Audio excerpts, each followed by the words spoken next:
Chapter 878. I know, Gu. I'll be more careful next time. Yunjian's voice was soft and carried a sense of tenderness. Of course, this was only Siyi's opinion. Yunjian lowered her gaze as well. Yunjian was good at adjusting her emotions. She recovered quickly and looked at Yunyi, saying, "Go, let's go to Officer Ge's house for dinner today. Mom mentioned it before. Do you know?" Other than the blush on Yunjian's cheeks, she had completely recovered. It was unknown if she had covered it up well or if it was natural. I know. Mom already called me, Yunyi replied and patted his pants pocket, indicating that there was a phone inside. Qin Yiru and Yunyi now had the phones Yunjian bought for them. Yunyi could contact Qin Yiru normally even if she stayed in school. I'll put my bag in my room. Let's go over quickly. Don't let them wait too long, Yunyi said and headed upstairs. When they passed by the stairs where Yunjian and Ce were, Yunyi glanced at Yunjian suspiciously before looking at Ce. Something felt off about the atmosphere. In spite of it, Yunyi did not dwell on it. He bypassed Yunjian and Ce naturally and went to the second floor. It was only when Yunyi went to the second floor that Yunjian breathed a sigh of relief. She then turned to go downstairs, ignoring Ce for the time being. He was getting bolder. It was the same when they went for a barbecue last time. It was the same at home now. If she continued to take it, would he not? Yunjian did not continue thinking about it. She stepped on the stairs and smoothed her clothes gently. Xiao Jian. Watching Yunjian run to the first floor, Ce's starry eyes flashed. In the next second, he called out to Yunjian in a gentle and soft voice. Ce admitted that he had never spoken to anyone in such a gentle tone. He would kill anyone who pissed him off. It was definitely not a casual remark. This could be seen from the things that had happened back then. However, he was more patient and attentive to Yunjian than he had ever been. He could treat Yunjian with the most gentle side. Seeing that Yunjian was ignoring him, Ce went downstairs with a smile. Ce's legs were long, so he caught up to Yunjian in a few steps and grabbed Yunjian's wrist. After grabbing Yunjian's wrist, he moved his hand down and interlaced his fingers with Yunjian's. It was then that an awkward cough came from the stairs leading from the first floor to the second floor. Cough, cough, cough. It was obvious that Yunyi had seen Ce's actions from the stairs. Just as Yunyi's cough was heard, Yunyi was already on the first floor. He did not look at Ce and Yunjian but coughed twice before telling Ce, "Brother-in-law, let's go." He was thrilled to be called brother-in-law. So what if Ce was older than him? In the end, he still had to be called brother-in-law by him. He. Yunyi snickered and pretended to be serious as he walked out of the house. When Ce heard Yunyi call him brother-in-law, he was in a good mood again. Then, he held Yunjian's hand and walked out. Gu Yunjian's house and Dong Ruan's house were in different places. However, Gu Yunjian's house and Dong Ruan's house were both villas. Not everyone could afford to live in these villas. However, it was a long journey from Dong Ruan's house to Gu Yunjian's house. Chapter 879. Gu Yunjian also lived in a villa area. The villa area here was much larger than the villa area where Dong Ruan's family lived, and it was surrounded by trees. At a glance, other villas could not be seen. There were also some overall facilities. Compared to Dong Ruan's villa, it was much better. If one had to ask why, it was because the villas here were only sold to people who had made contributions to the country. Perhaps it was an order from the higher-ups, so the land in this area could only be sold to people who had made great contributions to the country. Gu Yunjian was undoubtedly one of the best candidates. In addition, Gu Yunjian's family was very rich. Therefore, it was very reasonable for him to want to buy a villa here. Are you sure it's here? Yunyi was shocked when she arrived at the gate. The iron gate in front of her was already as big as the school gate. Looking in from the gate, the villa was filled with flower beds and surrounded by green trees. Looking from the gate, she could not see the villa at all. However, this also reflected that Gu Yunjian's family was extraordinarily big. Perhaps compared to Dong Ruan's family, Gu Yunjian's family was many times bigger. Therefore, Yun Yi was immediately stunned.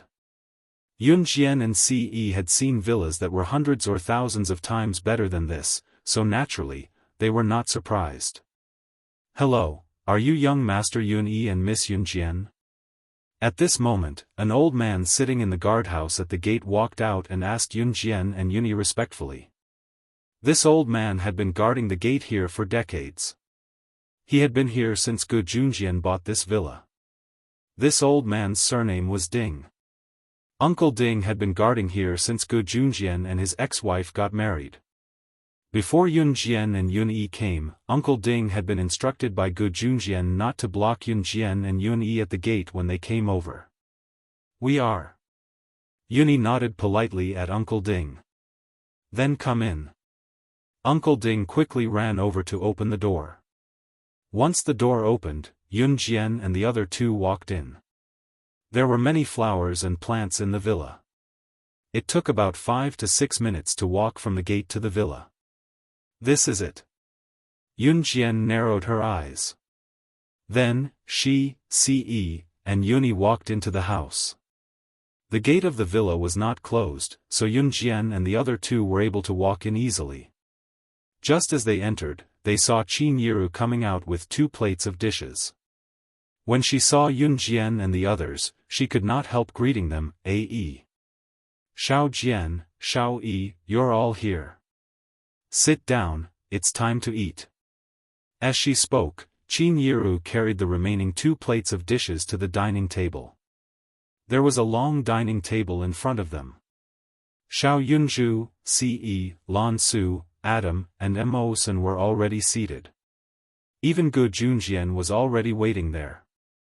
Seeing Yun Jian and the others, Adam even moved his lips. "They're here, they're here. They're finally here. Let's eat." Shuang had already returned to An Hun group. Unlike Adam and Emosan, Shuang was An Hun's social leader. All of An Hun's missions and external dealings were handled by Shuang in place of Ce. Compared to Adam and Emosan, Shuang did not have much free time. Chapter 880. The group sat down around the long table. The table was rather long but not ridiculously long. It was set up so that one could reach out and take a bite of the food. Even if there were a lot of people, they could still sit down. "Right, Xiao Yi, Xiao Jian said that you got first place in the foreign language competition in high school too?" Qin Yiru asked Yun Yi when everyone was seated around the table. Yun Jian had already told Qin Yiru about what happened this Wednesday. The foreign language competition was announced by the school out of the blue and Yun Yi was a boarding student, so he had just returned home. Therefore, it was Yun Jian who told Qin Yiru that Yun Yi had won first place in high school. Hearing that her son and daughter had won first place in the city's foreign language competition in middle school and high school respectively, Qin Yiru was overwhelmed with pride. As their mother, how could Qin Yiru not feel proud? Although she had heard from Yun Jian that Yun Yi had won first place in high school's foreign language competition, Qin Yiru wanted to hear it from her son in person. "I got first place in the competition this time," Yun Yi answered when he heard his mother's question. "Xiao Jian and Xiao Yi are smart kids indeed." Gu Junjian guffawed, the pride on his face unmistakable. Although Gu Junjian was not Yun Yi and Yun Jian's biological father, both children were actually much closer to Gu Junjian than their biological father, Yun Yi. Gu Junjian was especially nice to Qin Yiru. "It's all because of the children's hard work. It's my blessing to have these 2 children."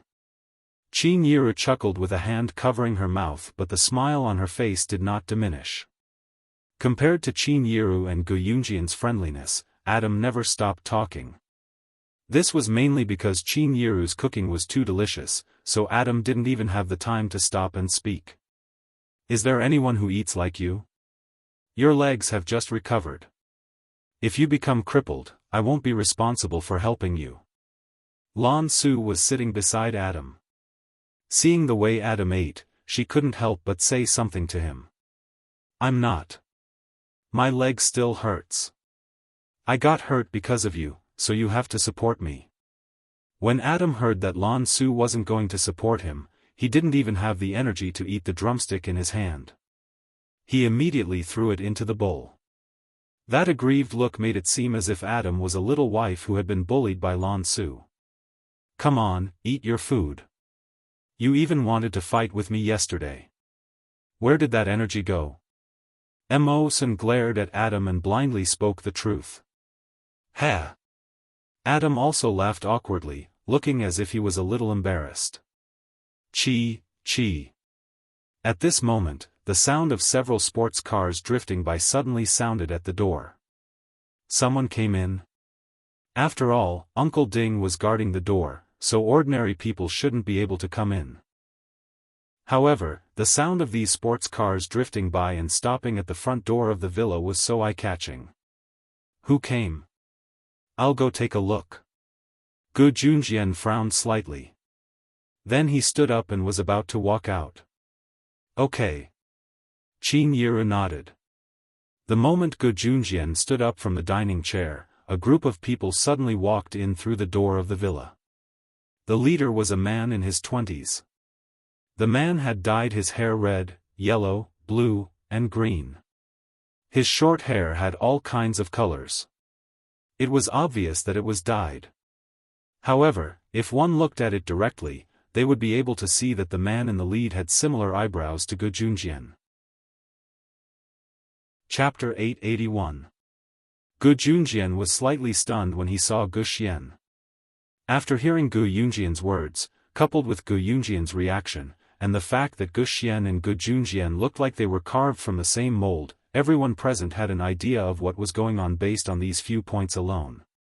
This Gu Xian was most likely the son of Gu Junjian and his ex-wife. Qin Yiru recognized him at first glance. Moreover, Qin Yiru had heard from Gu Junjian that his son with his ex-wife was called Gu Xian. Now that she heard Gu Junjian call the man with dyed red, yellow, blue, and green hair, Xian, she could immediately confirm that he was Gu Junjian's son. Yun Jian could naturally guess as well. However, at this moment, Yun Jian narrowed her eyes. Ha! The atmosphere became more and more oppressive. At this moment, Gu Xian, who was standing there, suddenly let out a cold chuckle. This chuckle, coupled with Gu Xian's hair, gave people the first impression that he was a hooligan that was not to be trifled with. By the time everyone turned to look at Gu Xian, he was already slowly making his way over. Gu Xian not only dyed his hair stylishly, but he also dressed very fashionably. Qin Yiru's heart skipped a beat when she saw his tattered pants and his roguish sneer. Junjian, this is Xian, right? Qin Yiru turned to ask Gu Junjian to ease the awkward atmosphere. Qin Yiru had already changed her way of addressing Gu Junjian. She no longer called him Officer Gu. Qin Yiru simply wanted to use Gu Junjian's introduction to greet Gu Xian. For Qin Yiru, it was her principle to behave properly. Gu Junjian nodded in tacit agreement. Little Xian, this is yours. Gu Junjian had just finished his sentence when Gu Xian interrupted him. Huh? What?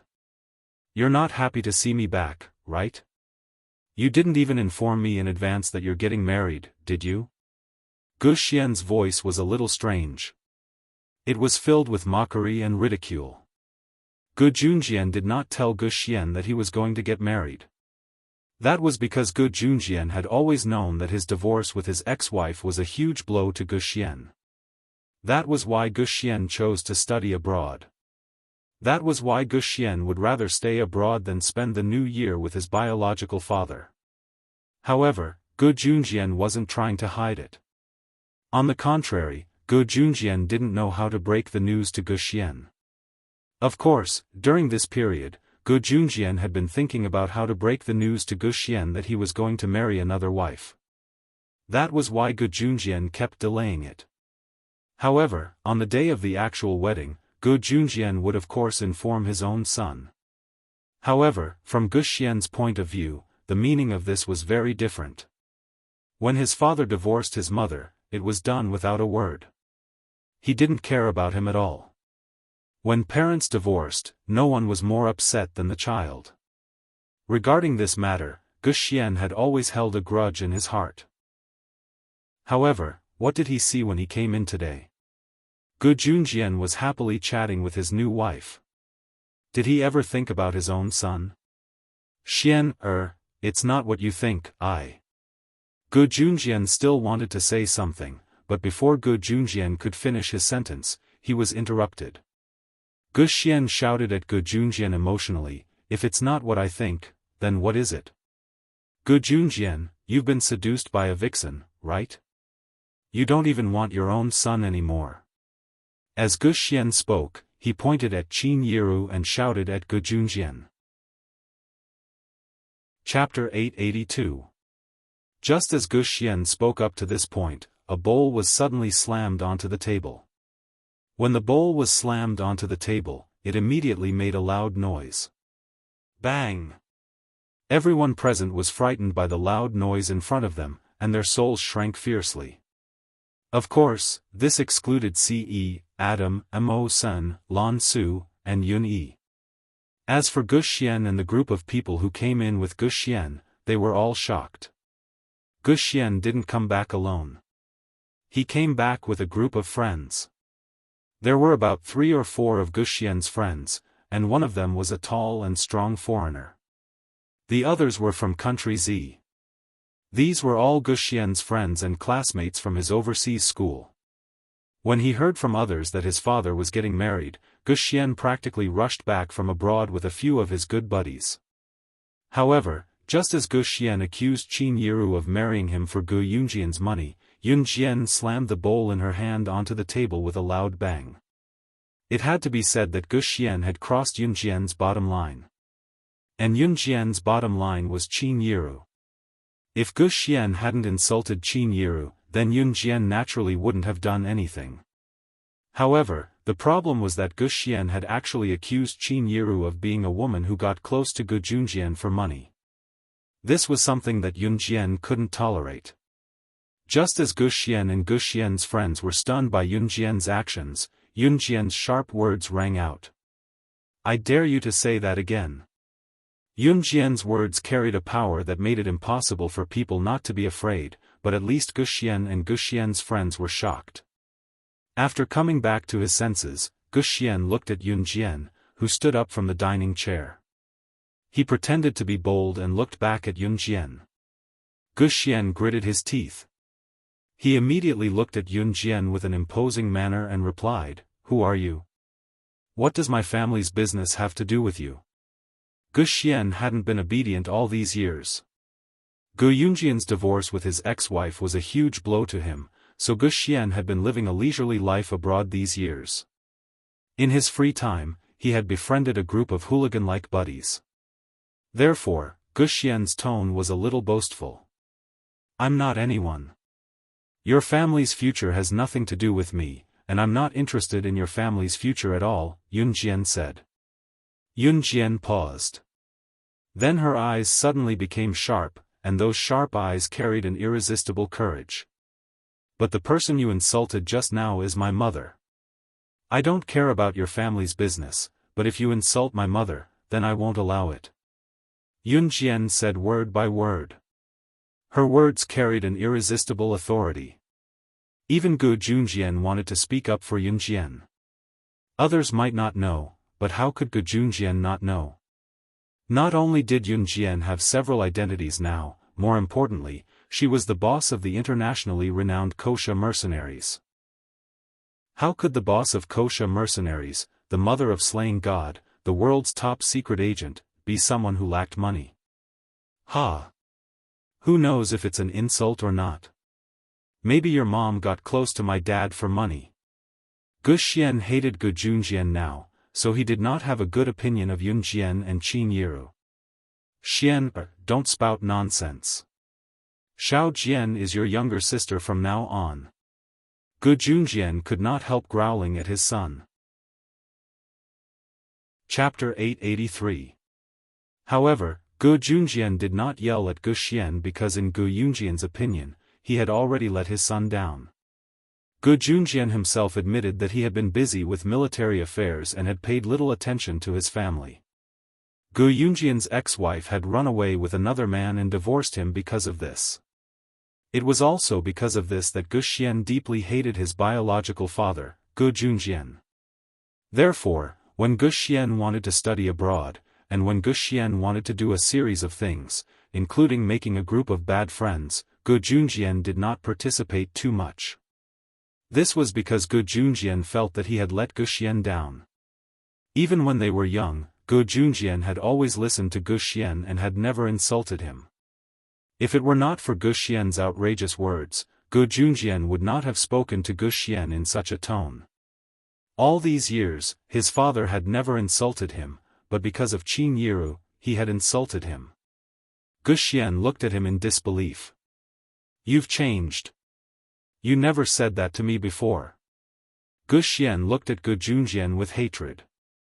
He was not even willing to call him Dad. To Gu Xian, Gu Junjian had never cared about his family before. After his mother cheated on him, Gu Junjian divorced his biological mother without saying a word. Since he was young, he had been more miserable than others. Therefore, Gu Xian felt that he should enjoy Gu Yunjian's apology. He should make Gu Junjian regret it. In fact, there were many people who had the same idea as Gu Xian. Gu Xian had turned himself into a hooligan, or perhaps it was because he had fallen from grace. In fact, he had only done this for one thing. He wanted Gu Junjian to regret it. He wanted Gu Junjian to see what he had done in the past. He wanted his son to become the kind of person he should not be. Gu Xian had become like this because of Gu Junjian. As expected, it's just like what others say. When a mistress enters the family, everything is decided by the mistress. I won't acknowledge such a shameless vixen. I don't have a sister. My parents only gave birth to me. Gu Xian roared at Gu Junjian. His eyes were filled with hatred.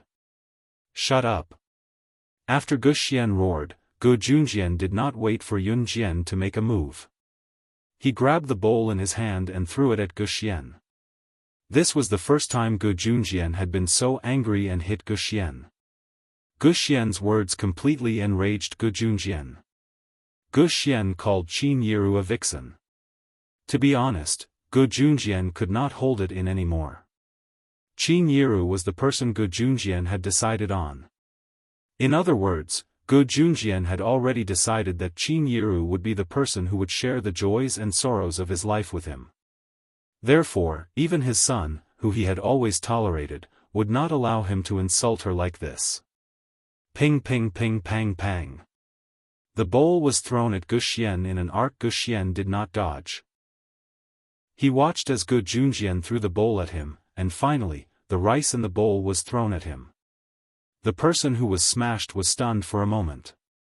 He had always thought that his father, Gu Junjian, would tolerate him in the future because of his guilt. However, ever since he walked into the house and saw Gu Junjian chatting and eating with Qin Yiru and the others, Gu Xian felt that he no longer belonged to this family. He felt that he was very pitiful and miserable. Gu Junjian, you will regret this. Gu Xian glared at Gu Junjian fiercely. After he finished speaking, he ran out without even looking at his friends. Chapter 884. In that situation, Gu Xian's friends didn't say anything. After all, it was their family matter. However, when they saw Gu Xian rush out without looking back, Gu Xian's friends also ran out. It wasn't easy for the child to come back. Even if he said something unpleasant, you shouldn't treat him like this. The child is still young. Some things can be discussed slowly. Qin Yiru's hands were tightly clasped together. She stood up hesitantly and spoke to Gu Junjian. Qin Yiru was very kind. Even if Gu Xian had insulted her and called her a vixen, Qin Yiru wasn't angry.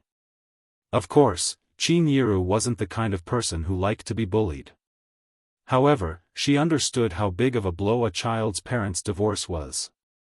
Back then, Qin Yiru didn't want to divorce Yun Gang because she was afraid that Yun Jian and Yun Yi wouldn't be able to accept it. If one were to ask Qin Yiru why she understood this kind of rebellious mentality, it was because Dong Ruan's parents had divorced long ago. Dong Ruan often complained to her about this.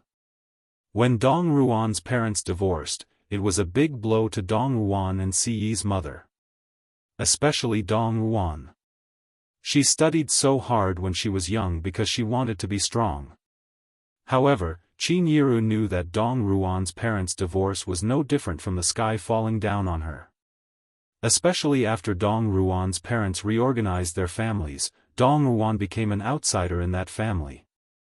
Although Dong Ruan's parents were rich and Dong Ruan had never lacked financial love, to Dong Ruan, without family love, it was as if she had lost everything in life. Qin Yiru didn't want Yun Jian and Yun Yi to become like that, so she didn't divorce Yun Gang. However, since Yun Jian and Yun Yi didn't think that way and Yun Gang cheated, Qin Yiru decided to go all out and divorce Yun Gang. "I'll go check on him." Qin Yiru was overflowing with maternal love.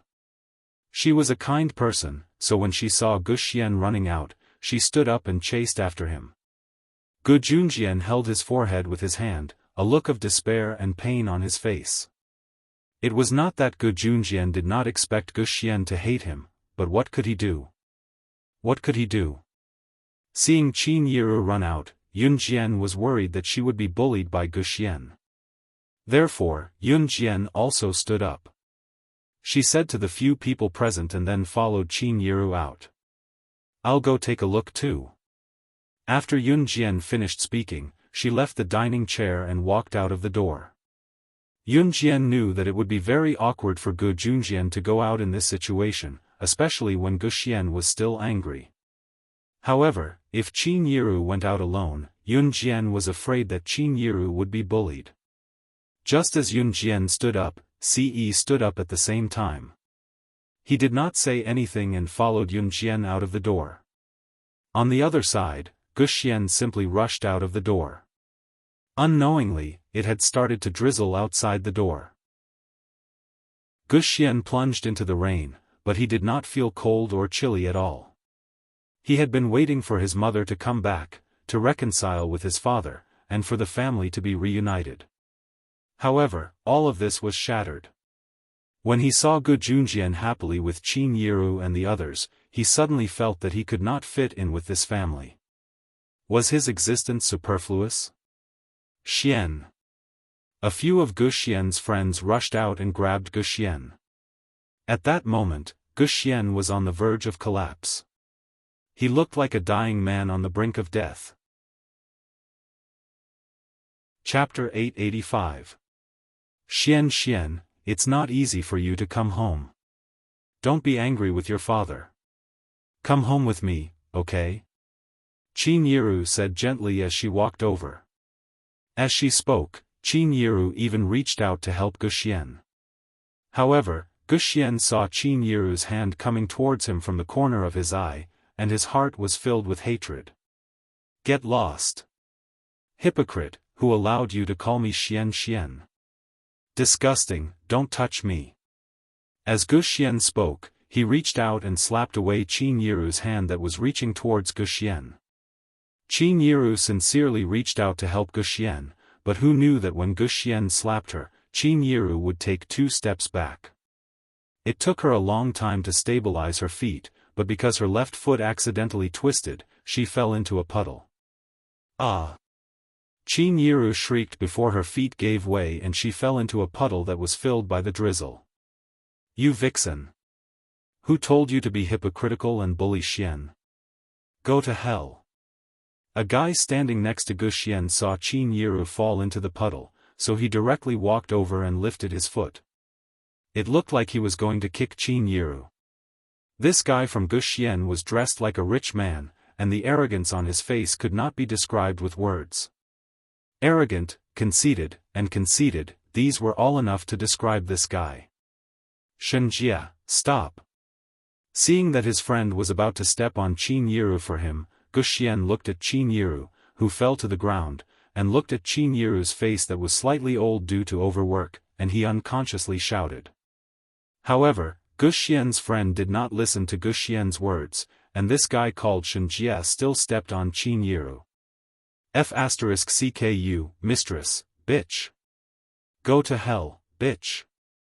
Shenjia did not listen to his advice, and when Guxian reached out to stop him, Shenjia's foot had already landed on Qin Yiru's body. Qin Yiru had already accidentally fallen into the puddle, and now she was still angry after being kicked by Shenjia. At this time, Yunjian just happened to see this scene from the door, and she did not expect to see this scene at all. When she saw Shenjia kick Qin Yiru's abdomen, Yunjian growled, "Mom," and immediately rushed towards Qin Yiru. Gu Junjian, who was sitting in the room, was still holding his head with an embarrassed expression. At this time, he suddenly heard Yunjian's growl, and he suddenly stood up. What happened? What happened? Gu Junjian said as he stood up from the table, and he rushed towards the door. Gu Junjian believed in his son, Guxian's character. Although Guxian's words were unpleasant, he would not do such a crazy thing. Gu Junjian quickly thought of Guxian's brothers. Could it be, on this side, Shenjia kicked Qin Yiru's abdomen fiercely. Shenjia wanted to lift his leg to kick Qin Yiru again, but he was stopped by Guxian. F***CK, Guxian, what are you doing? Why do you care about this mistress? He might as well kill her directly. I'm trying to help you. Shenjia said confidently. Guxian did not know why, but when he looked at Qin Yiru's face, which was obviously overworked and slightly old, his heart tightened. What the hell, he actually pitied this mistress who was about to steal his father away. However, Guxian could not help but take 2 steps towards Qin Yiru. Chapter 886. Qin Yiru was already old, and after being kicked by Shenjia, she was a little dizzy. Because of overwork these years, Qin Yiru's body had some sequelae. However, Shenjia didn't care about this. For a rich young master like him, he could kick whoever he wanted, and he never cared about it. And now, Shenjia watched as Guxian extended his hand to help Qin Yiru up. He stood behind Guxian and laughed wildly, and even mocked Guxian. Guxian, are you stupid? That's a mistress. She wants to marry your dad and take away your dad's love, and you actually went to help her. I helped you kick her twice, and that's already letting her off easy, you. At this time, Guxian had already helped Qin Yiru up. However, at the same time, Shenjia, who was laughing wildly behind Guxian and mocking Guxian for helping Qin Yiru up, suddenly felt a gust of wind coming from behind him. In the next second, he felt as if someone had kicked him hard in the waist. By the time Shenjia reacted, the heavy kick had already landed on his waist. Being kicked in the waist from behind, Shenjia instinctively wanted to stand firm. However, the powerful force behind the kick sent Shenjia crashing to the ground. Guxian was supporting Qin Yiru, and Shenjia had his back facing them. Only the other 2 buddies of Guxian were watching from the side. However, at this moment, they saw a horrifying scene. They saw Yunjian madly rushing towards them. She lifted her legs, and those long legs seemed to have a huge amount of magic, running towards them at the speed of an arrow. Then, at the moment when she was close to Shenjia, Yunjian suddenly jumped on the ground with her right foot. She used the momentum of her right foot to sweep her body at a 90 degrees angle. At the last second when she was close to Shenjia, she switched from her right foot to her left foot. Her left foot suddenly stretched out, and with a charge, Yunjian's left foot fiercely kicked Shenjia, whose back was facing her. Shenjia was kicked almost at the same time. His whole body trembled as he took 2 steps forward. His legs went soft, and Shenjia actually knelt down with his face facing down.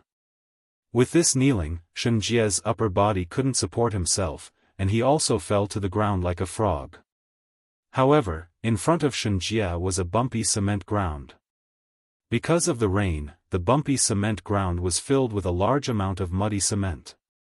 As for Shenjia, he directly crashed into the cement pit with his face down. However, Shenjia quickly reacted.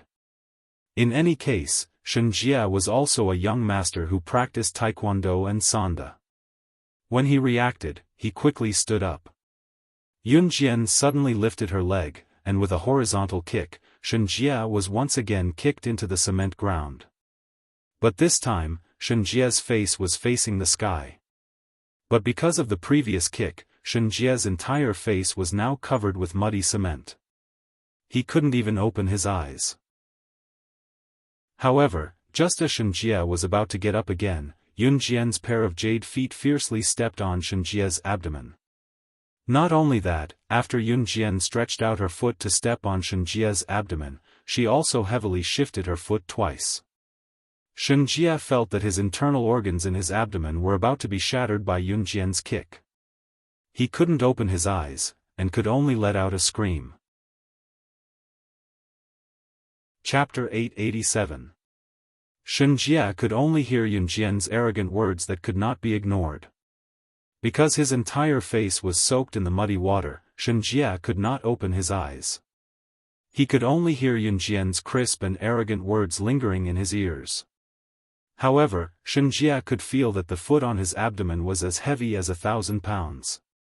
It was so oppressive that he could not even breathe. Let go.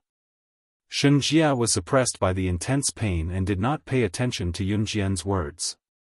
As he spoke, he reached out to grab the foot that was stepping on his abdomen. However, the moment Shenjia reached out his hand, Yunjian lifted her foot slightly. The moment Shenjia was about to grab her foot, she lifted her leg slightly to the side and avoided Shenjia's grab. Just as Shenjia heaved a sigh of relief and was about to stand up, Yunjian's foot once again stepped on Shenjia's abdomen. Ouch! Shenjia could not help but let out a painful howl. Who was it? Who was so daring to step on him again and again? Shenjia was the son of a rich family. He had never been treated like this before. Therefore, he immediately roared with hatred, "What are you doing? F***ck, come and help me. Guxian, I was helping you beat up the mistress just now." The word mistress made Yunjian furious. Gu Junjian had already divorced his ex-wife. Therefore, no matter legally or morally, Gu Junjian was still single. Qin Yiru had also divorced Yun Gang. If the two of them were to be together, it would be perfectly justifiable. There was no such thing as a mistress. Moreover, if Gu Junjian was not single, Qin Yiru would not agree to be together with him. Therefore, when Shenjia once again insulted Qin Yiru as a mistress, Yunjian once again lifted her foot and kicked down. Shenjia was kicked by Yunjian and his whole body sank deeper into the cement ground. At this moment, Gu Junjian had already rushed over. What's wrong? What just happened? When Gu Junjian saw Guxian helping Qin Yiru up, he immediately rushed over to help Guxian hold Qin Yiru's hand. Qin Yiru took a long time to react. "I'm fine." Qin Yiru slowly regained her senses. After she regained her consciousness, she did not even think of complaining to Gu Junjian about Guxian. At this time, Shenjia's insults came again. F***ck, what are you doing? Hurry up and drag this damned woman out for lousy. Damn it! Yunjian stepped on Shenjia's abdomen. At this moment, Shenjia was as miserable as he could be. However, looking at Yunjian's horrifying appearance, Guxian's other 2 or 3 friends did not dare to go up and pull Yunjian to help Shenjia get out of this predicament. Guxian, on the other hand, ran over after helping Qin Yiru up. Then he looked at Yunjian, paused for a moment, and shouted, "Stop fighting." Ha! Guxian's shout was met with a cold snort from Yunjian. "You think we should stop fighting just because you say so? Who do you think you are?" Yunjian asked out of the blue. However, just as she finished speaking, Yunjian raised her foot and kicked Guxian's abdomen fiercely again. Does it feel good? That's how you kicked my mother just now. Yun Jian's gloomy voice sounded. Her words were mixed with a sneer that could not be ignored. Ah. Ah. Ah. Shen Jia was a person who cared a lot about his reputation. At this moment, he was kicked by a girl and struggled desperately to no avail. This was extremely embarrassing for Shen Jia. F***ck. F***ck off. I'm going to kill you. I'm going to kill you. Shen Jia shouted in disdain. Ce, who was standing at the side, heard this and was about to make a move, but Yun Jian had already made her move. She took out a butterfly knife from her pocket and stabbed it into the soil next to Shen Jia's cheek. When Shen Jia's face moved, he felt that if he had turned his head to the side, the butterfly knife would have pierced his head. Suddenly, his whole body trembled. Chapter 888. As long as Shen Jia moved his cheek to the left, he would be able to feel the cold butterfly knife sticking to his face. He trembled and his whole body went soft. Shen Jia was born into a wealthy family. Even in the whole of country Z, the Shen family was considered one of the top aristocratic families. Kicking Qin Yiru like he did just now was something that Shen Jia often did. For a rich man like Shen Jia, he usually dressed like a ruffian and looked down on ordinary people because of his prominent family background. Therefore, people like Shen Jia would usually bully the nannies in his family. Punching and kicking were common. However, because the Shen family offered a high salary, the nannies were not willing to leave. This was also a fact. The evil behavior that he developed when he was young caused Shen Jia to start hitting Qin Yiru when he had the chance. Moreover, fighting with people in school was also a common thing for Shen Jia.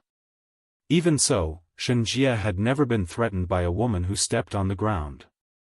What was more frightening was that this woman really dared to use a knife. She wanted to kill him. Shen Jia was a rich man's son. Although he would usually get injured when he fought with others, he had never experienced the despair of walking on the edge of death. Of course, perhaps in Shen Jia's opinion, getting injured in a fight was a very cool thing. Just as Shen Jia was thinking about this, Yun Jian's frivolous voice sounded again, "You can die now." After speaking, Shen Jia felt the butterfly knife that was stuck to his face being pulled out from the ground by Yun Jian. Shen Jia's face was covered in mud, even his eyes were stained with mud. Therefore, he could only feel Yun Jian's actions. However, when he heard Yun Jian's voice, Shen Jia's heart jumped wildly. She was not joking. She was serious. At this moment, Shen Jia could feel that Yun Jian was holding the butterfly knife above his head and was about to chop it down on his head. No. I was wrong. I shouldn't have done this. I was wrong. Shen Jia's voice trembled as he begged for mercy, his arrogance completely washed away. The arrogant Shen Jia just now had become like this. Yun Jian merely scoffed. "Xiao Jian, don't." Just as Yun Jian's knife was about to land on Shen Jia's face, Qin Yiru's shout rang out. Yun Jian retracted the knife in time. Yun Jian had never thought of killing Shen Jia. Moreover, Yun Jian was an advanced special forces soldier now, but they could not kill people recklessly like this. If that was the case, there would be no law in this world. Yun Jian wanted to teach Shen Jia a lesson. At the very least, it had to be the kind of lesson where they wouldn't dare to be arrogant anymore. Before Yun Jian made a move, Qin Yiru's voice rang. "Xiao Jian, don't do this. Put the knife away.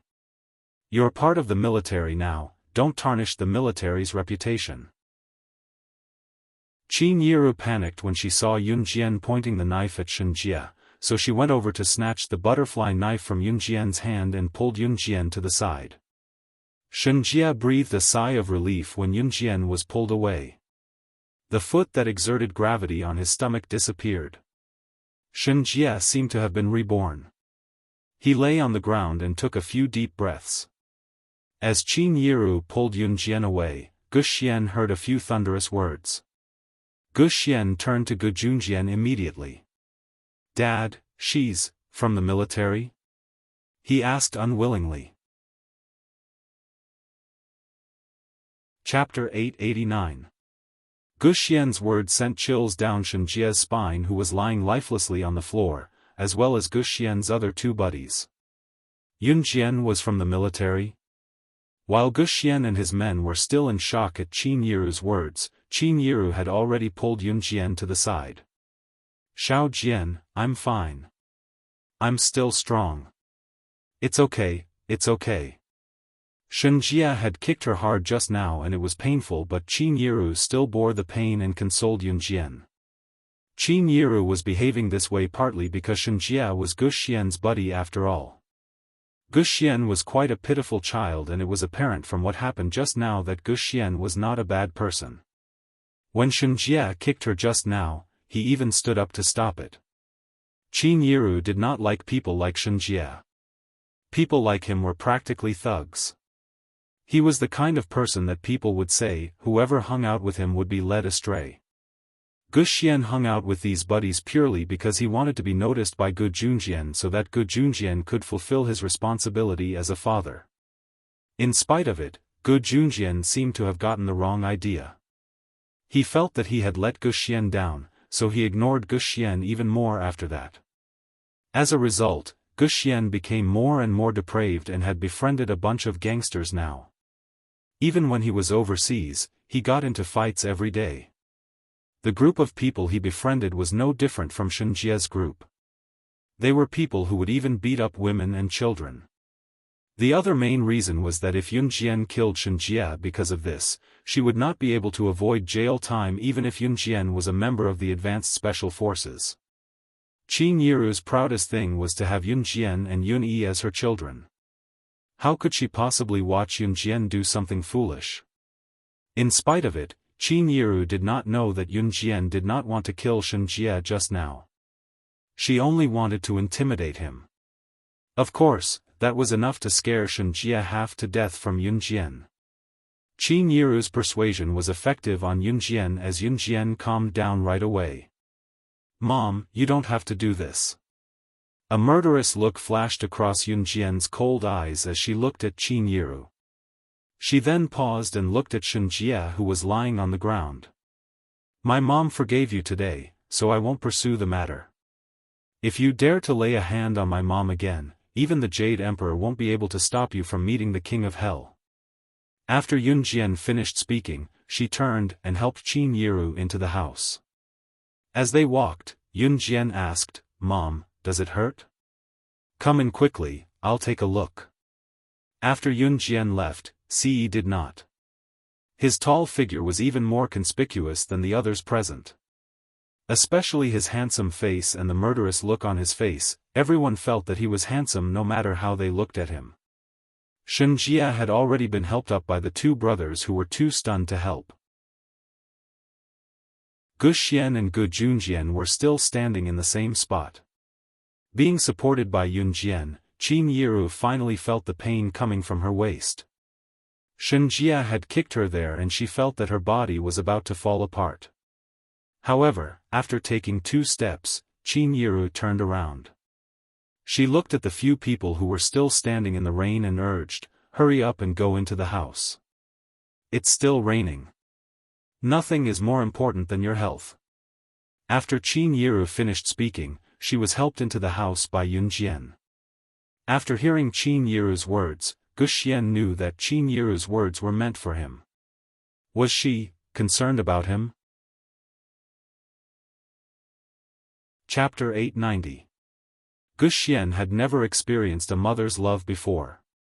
After Gu Xian's mother gave birth to Gu Xian, she left Gu Xian at home and went out to meet people dressed to the nines. Even so, Gu Xian did not resent his birth mother.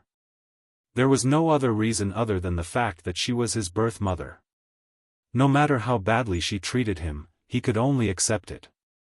Ever since Gu Junjian divorced his birth mother, Gu Xian was disheartened by them, but Gu Xian still held on to a tiny bit of illusion. What if his parents remarried one day? Then, like other parents, they would pamper and spoil their children, even if they were not pampered or spoiled, no matter how hard their days were. As long as they cared for him a little, that would be enough. In spite of it, Guxian actually felt a hint of kinship from this woman who was about to become his stepmother. Was he hallucinating? Even his birth parents had never given him any kinship. How could he feel kinship from someone else? Xian, stop fooling around. Your auntie is a kind person. She's not like what you said. That was Xiao Jian just now. Since you asked, I won't hide it from you. Xiao Jian is part of my military. Gu Junjian did not plan to hide this from his son. In spite of it, after Gu Junjian said that Yun Jian was part of his military, Gu Xian's indignant groan rang again. What did you say? She's really part of your military? As he spoke, Gu Xian's indignant voice rang again. You actually let her join your army? I wanted to join your military back then, but you didn't allow it. You even said that I wasn't capable enough. What about now? Have you really been bewitched?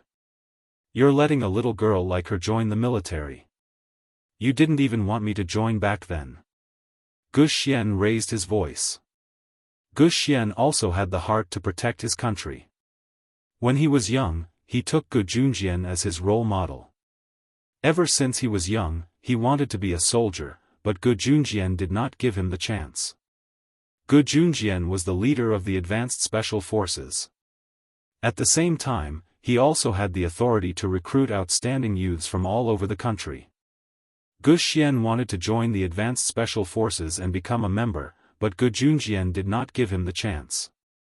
Therefore, when Gu Xian found out that Yun Jian had joined the military, he was furious.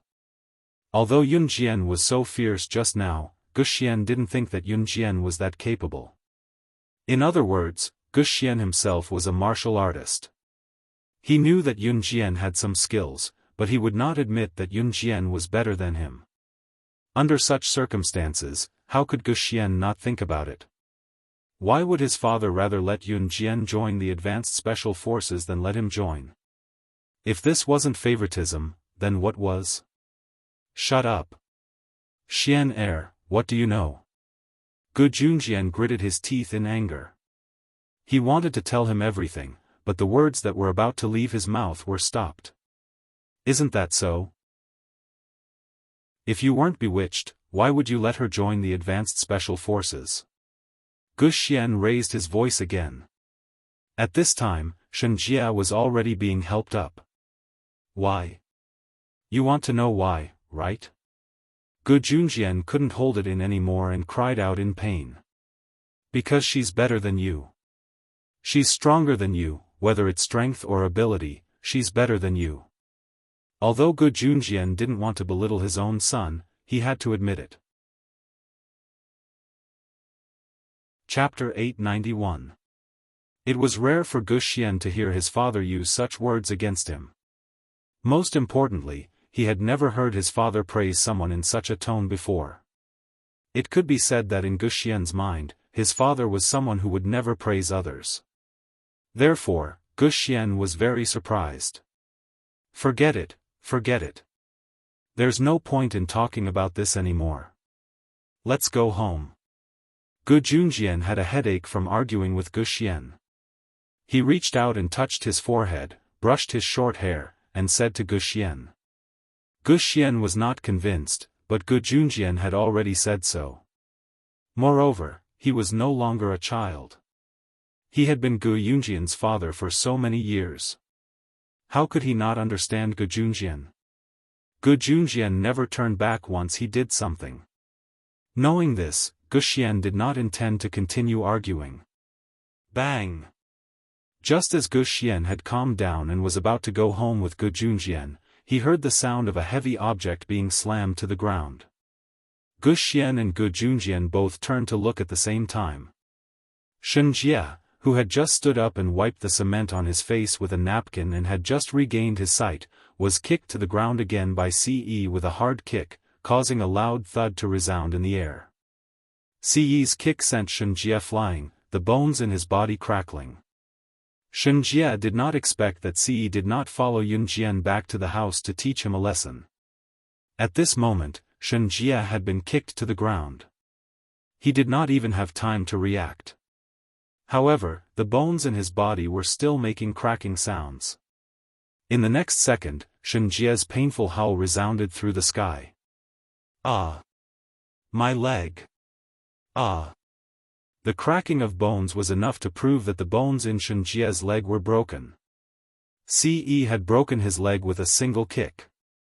Everyone present was shocked by Ce's ferocious actions. Especially Gu Xian and Gu Junjian. She had just seen Ce standing beside Yunjian without saying a word. What happened in the end? Just as Yunjian helped Qin Yiru into the house, Ce was even more ruthless than Yunjian. He kicked Shenjie's foot so hard that the bones in his foot were broken. The sound of bones cracking could be heard. Just as everyone present was looking at Ce in shock, they saw Ce raise his long legs and walk unsteadily toward Shenjie, who had been kicked to the ground and was hugging his leg as he howled in pain. You! What are you doing? Gu Xian and Shenjie's other two friends saw Ce walking towards them. The moment they thought of Ce's actions, they felt their hair stand on end. Now that Ce was walking towards them, they retreated in fear. Ce didn't say a word. He walked straight to Shenjie and bent down slightly. He reached out his bony hand and grabbed Shenjie's collar. With this grab, Ce actually pulled Shenjie up from the ground. Ah! You! What are you doing? Shenjie was sweating profusely after a few seconds of pain. He stared at Ce as if he was looking at a ferocious beast. How dare you touch my mother-in-law? Do you think I'll let you off? A murderous look flashed across Ce's sharp eyes. He curved his handsome face and curved his lips. There was an undeniable ruthlessness on his face. Shenjie was in so much pain that his entire body was trembling. His abdomen, which had been kicked by Yunjian, was still hurting. He wasn't joking. Right now, Ce was like a king who looked down on all living beings. His tall posture and his flamboyant words did not feel out of place at all. Chapter 892. Shenjie didn't expect Ce to be so calculative. In the past, Shenjie was always the one who bullied others, and there was no reason for others to bully him. Moreover, people like Shenjie liked to form cliques. When they were studying abroad, they formed a gang, and it was equivalent to the kind of gang that was formed to fight with others. Therefore, under such circumstances, Shenjie felt that he had a lot of face. Therefore, when he kicked Qin Yiru, his foppish character was revealed. When he kicked Qin Yiru, he used all his strength. However, Shenjie didn't expect that Ce would actually attack him. Moreover, he was so ruthless that he didn't even have a chance to fight back. Under Ce's pressure, Shenjie had no choice but to lower his head. He was so scared that his whole body was trembling. Then, he said, I was wrong. I can apologize. Shenjie felt that his legs were about to be crippled. He had never met people like Ce and Yunjian. The former had just beaten him up, and Qin Yiru had stopped her from killing him. However, the latter had broken his bones with one kick. He had only kicked Qin Yiru a few times. If Shenjie had known that this would happen, he probably wouldn't have attacked Qin Yiru. Frankly speaking, he wouldn't have dared to do it even if he was beaten to death. However, this time, Ce didn't care about Shenjie. In front of Gu Xian and Gu Junjian, he grabbed Shenjie's collar and kicked Shenjie's abdomen fiercely. This was enough to break all the bones in Shenjie's body. Ah! Shenjie howled as he was sent flying. After he landed heavily, he lay on the ground in the distance and didn't make any more noise. He wasn't dead, he just fainted.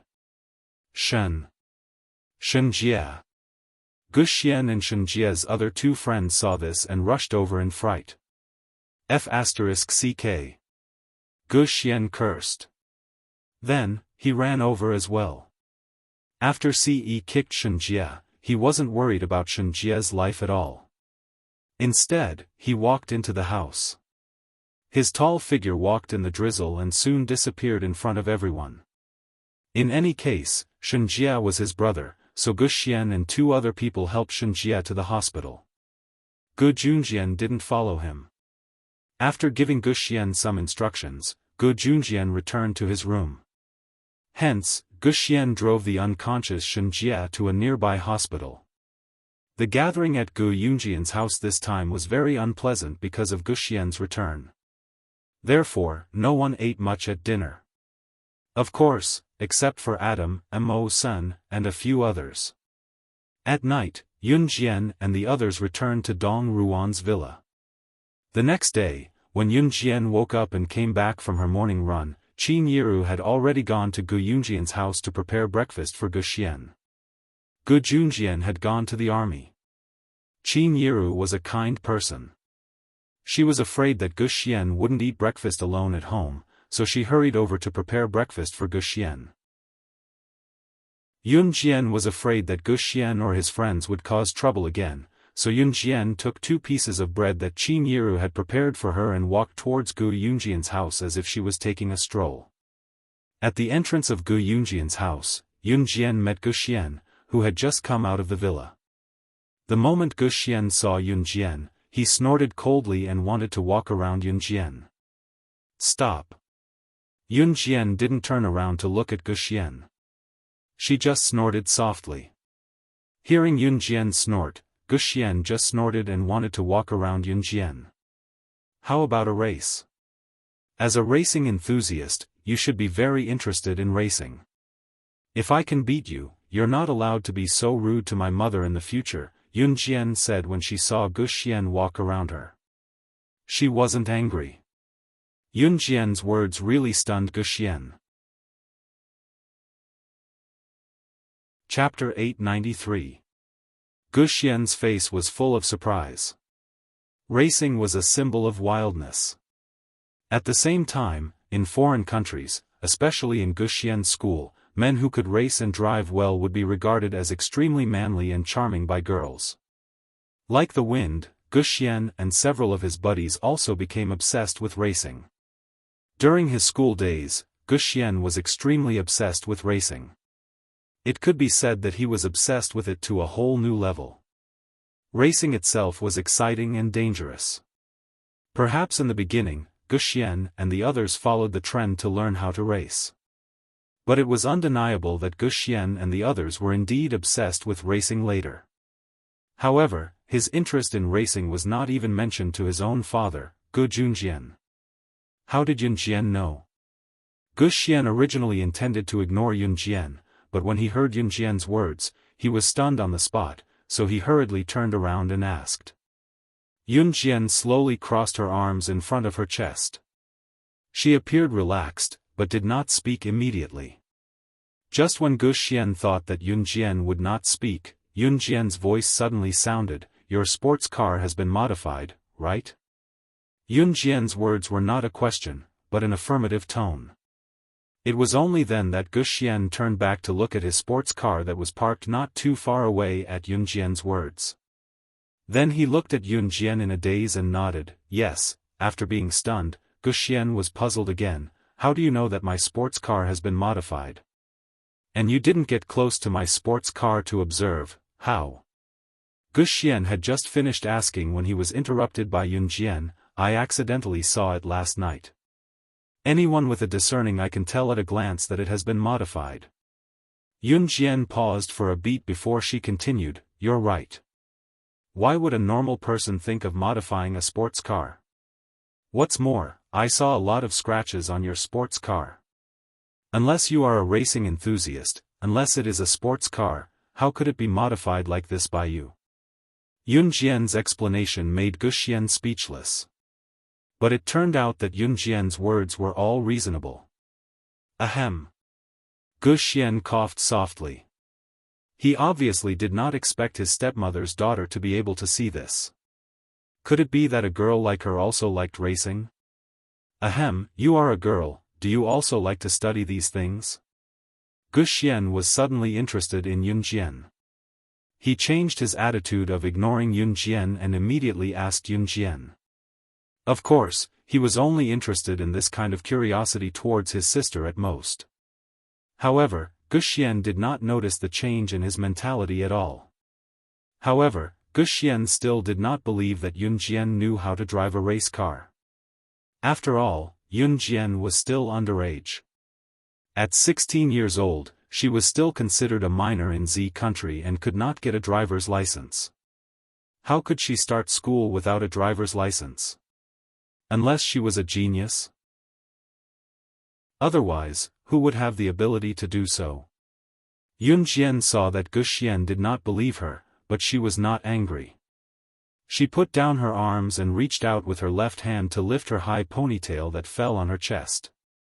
Yun Jian's way of lifting her hair was different from a little girl's. Her arrogant look made even Gu Xian's eyes pop out of their sockets.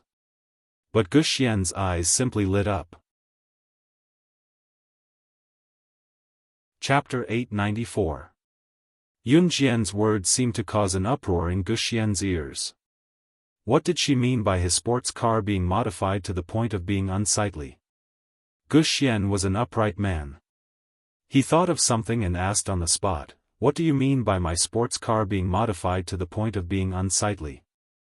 As Gu Xian spoke, he had already followed Yun Jian's words and ran aggressively to his sports car. He circled his car left and right before shouting at Yun Jian, "My car is a famous car personally modified by America's top mechanic, Master Corentin. How can it be unsightly?" The Master Corentin that Gu Xian mentioned was a top mechanic in America. Even in the entire mechanic industry, Corentin was a well-known figure. Legend had it that it was very difficult to get Corentin to modify something. This was because even money wasn't tempting enough to get Corentin to modify something. One had to be someone with international status to be qualified to negotiate with Corentin. The sports car in Gu Xian's hands was bought from someone else. Therefore, Gu Xian cherished this sports car very much. To Gu Xian, owning this sports car was even more exciting than getting Corentin's autograph. Moreover, Corentin enjoyed a certain amount of international authority. Gu Xian had no doubts about Corentin at all. But today, Yun Jian actually said in front of him that Corentin's modified works were unsightly. Didn't she know? International racers all wanted Corentin to modify a sports car for them, but the number of people who could actually be modified by Corentin could be counted on one's fingers. Didn't she know that if her words were heard by some people with ulterior motives, it would cause public outrage? Yun Jian heard Gu Xian's indignant voice, but Yun Jian only raised her eyebrows slightly when she heard Gu Xian's words. Seeing Yun Jian's reaction, Gu Xian thought that Yun Jian had heard of Corentin's name. Gu Xian was also a person who cared about his reputation. He thought that Yun Jian was dumbfounded by his words, so he raised his head somewhat arrogantly. Look, his car was modified by Master Corentin. Yun Jian would probably admire him for being able to get a sports car modified by Master Corentin after hearing that. Gu Xian looked at Yun Jian with his mouth slightly agape. Gu Xian looked forward to seeing Yun Jian look at him with admiration or envy. However, what Gu Xian saw was Yun Jian's eyelids flashing and her eyebrows slightly raised. Then, he heard Yun Jian say, "So it's a sports car modified by that old man Corentin? This car is probably the trashiest of all his modified sports cars." Yun Jian made a tsk sound as she spoke. Gu Xian was completely stunned when he heard Yun Jian's words. Yun Jian's way of addressing him? Plus Yun Jian's words. You know Master Corentin?" Gu Xian looked at Yun Jian in disbelief. Corentin was an eccentric person. It was said that there were very few people who could get close to him internationally. Gu Xian only heard of one person who was very close to Corentin. Hearing Yun Jian call Corentin an old man, why did it feel like she knew Corentin?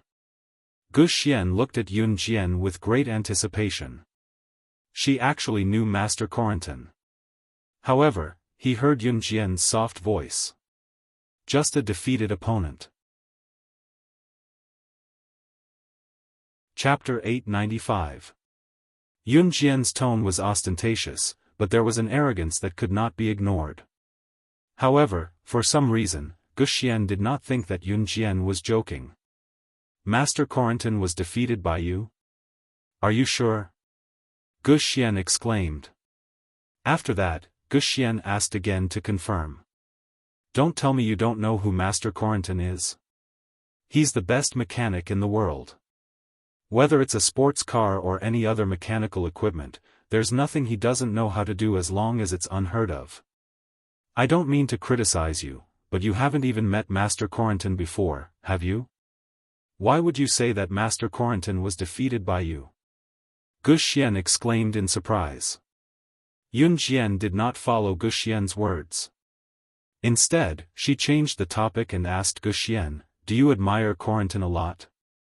After being asked by Guxian, Guxian indeed changed the topic. We race car enthusiasts admire him a lot because the cars he modified are twice as fast as ordinary sports cars and race cars. Guxian looked into the distance in admiration and said. If Guxian looked down on Yun Jian before, then at least Guxian knew that Yun Jian knew about racing. After all, if it was someone who did not know about racing, they would definitely not be able to tell that his sports car had been modified.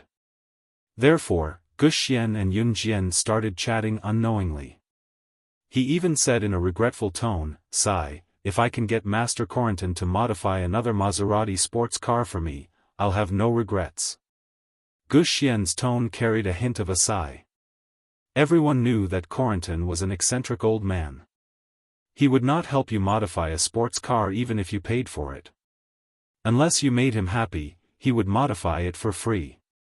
Guxian's sports car had been in the hands of many people. By the time he got his hands on it, it was already an old car that had been driven by many people. However, this was a car modified by Master Corentin, so Guxian would rather drive this old car than replace it. Yun Jian stood where she was and cast a sidelong glance at Guxian as she continued, as long as you get the Maserati modified by Corentin, you'll be more respectful to my mother? Yun Jian knew that Qin Yiru didn't want Guxian to disappear. Qin Yiru was kind-hearted, and Guxian was not a bad person. That was why Yun Jian negotiated with Guxian. This was the third time he heard Yun Jian negotiate with him, and it was all for Qin Yiru. Guxian blinked. He didn't directly answer Yun Jian's question. Instead, he asked Yun Jian somewhat enviously, you and your mother must have a good relationship, right? In Guxian's impression, his mother would only dress up gorgeously and fool around, only coming home in the middle of the night. His mother had never cared about him. Yes. Yun Jian nodded. Guxian's red, yellow, blue, and green hair didn't match his somewhat lonely image at all. That's great. Guxian sighed deeply. The envy in his tone didn't diminish at all. As Guxian spoke, he walked away somewhat dejectedly. This time, Yun Jian didn't stop Guxian. After taking 2 steps, Guxian turned his head to look at Yun Jian. He chuckled, but this laugh wasn't at Yun Jian, but at himself, who was lonely. I won't scold your mother anymore. As Guxian walked, he lowered his head and continued, Master Corentin is an internationally famous big shot. Until now, no one has been able to invite him. The only person who could possibly invite Master Corentin couldn't possibly be Yun Jian. Chapter 896. Guxian felt that since he was already so lonely, there was no need for him to make others feel the same way. Besides, Qin Yiru had rushed over so early in the morning to make breakfast for him. It was impossible for Guxian not to be touched. After all, even Guxian's own mother had never cooked for him. Guxian also found a bit of motherly love from Qin Yiru. So you don't have to think of a way to hire Master Corentin, said Guxian. With that, he laughed self-deprecatingly and turned to get into his sports car. Then, he started the engine and stepped on the gas pedal to leave. It was not that Gu Xian looked down on Yun Jian, but because Corentin was an internationally famous big shot. Moreover, Corentin was a weirdo in the mechanical world. If you wanted to hire him, you couldn't use money. He would only do it if he liked the person. Moreover, out of 1,000 people, there wasn't a single person that he liked. Therefore, Gu Xian was not looking down on Yun Jian's words, but he instinctively did not believe her. In the end, Yun Jian was still standing in the same spot when Gu Xian drove away. Yun Jian stood in the same spot and smiled slightly.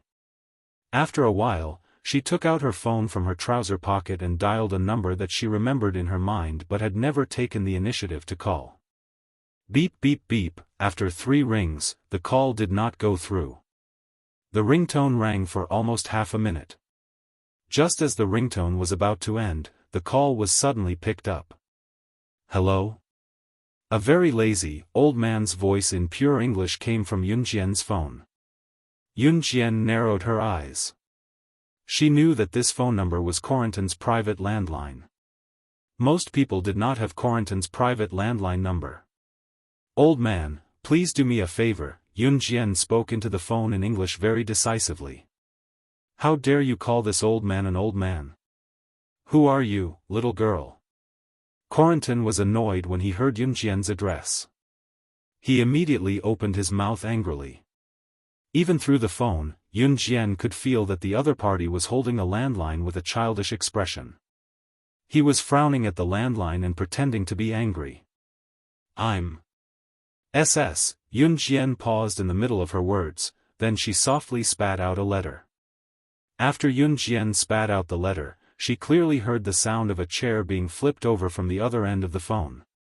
On the other end of the line, when Corentin heard the word SS, he wanted to stand, but unexpectedly, his leg exerted force and hooked onto his own chair. The chair was hooked and was accidentally kicked over by his own foot. Corentin fell to the ground along with the chair. However, the pain to him, the word SS. Corentin got up from the floor and crawled to the phone he had accidentally flung away at the fastest speed in his life.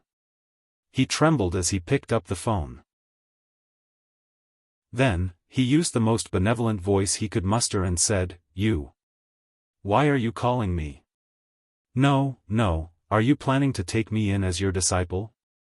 Yun Jian had never called Corentin on her own accord.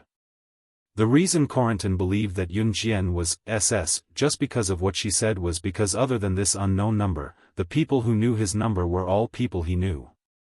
Of course, Corentin had saved the phone number of someone he knew. Country Zhejiang Province's Longmen City. Call me back when you've arrived. I won't wait for you if you're late, Yun Jian said with a faint smile. SS was the abbreviation for her by the people in the underworld. Chapter 897. Yun Jian did not give a direct reply to Corentin's words. Instead, it was Corentin who sounded flattered. All right. No, I'll fly my private helicopter over tonight. Wait for me, you must wait for me. Yun Jian pressed her lips together lightly and hung up. Not many people knew that she was slaying God, the top secret agent in the secret agent ranking. Even international tycoons and top figures rarely knew about her identity. Knowing Corentin under the identity of slaying God had a history as well.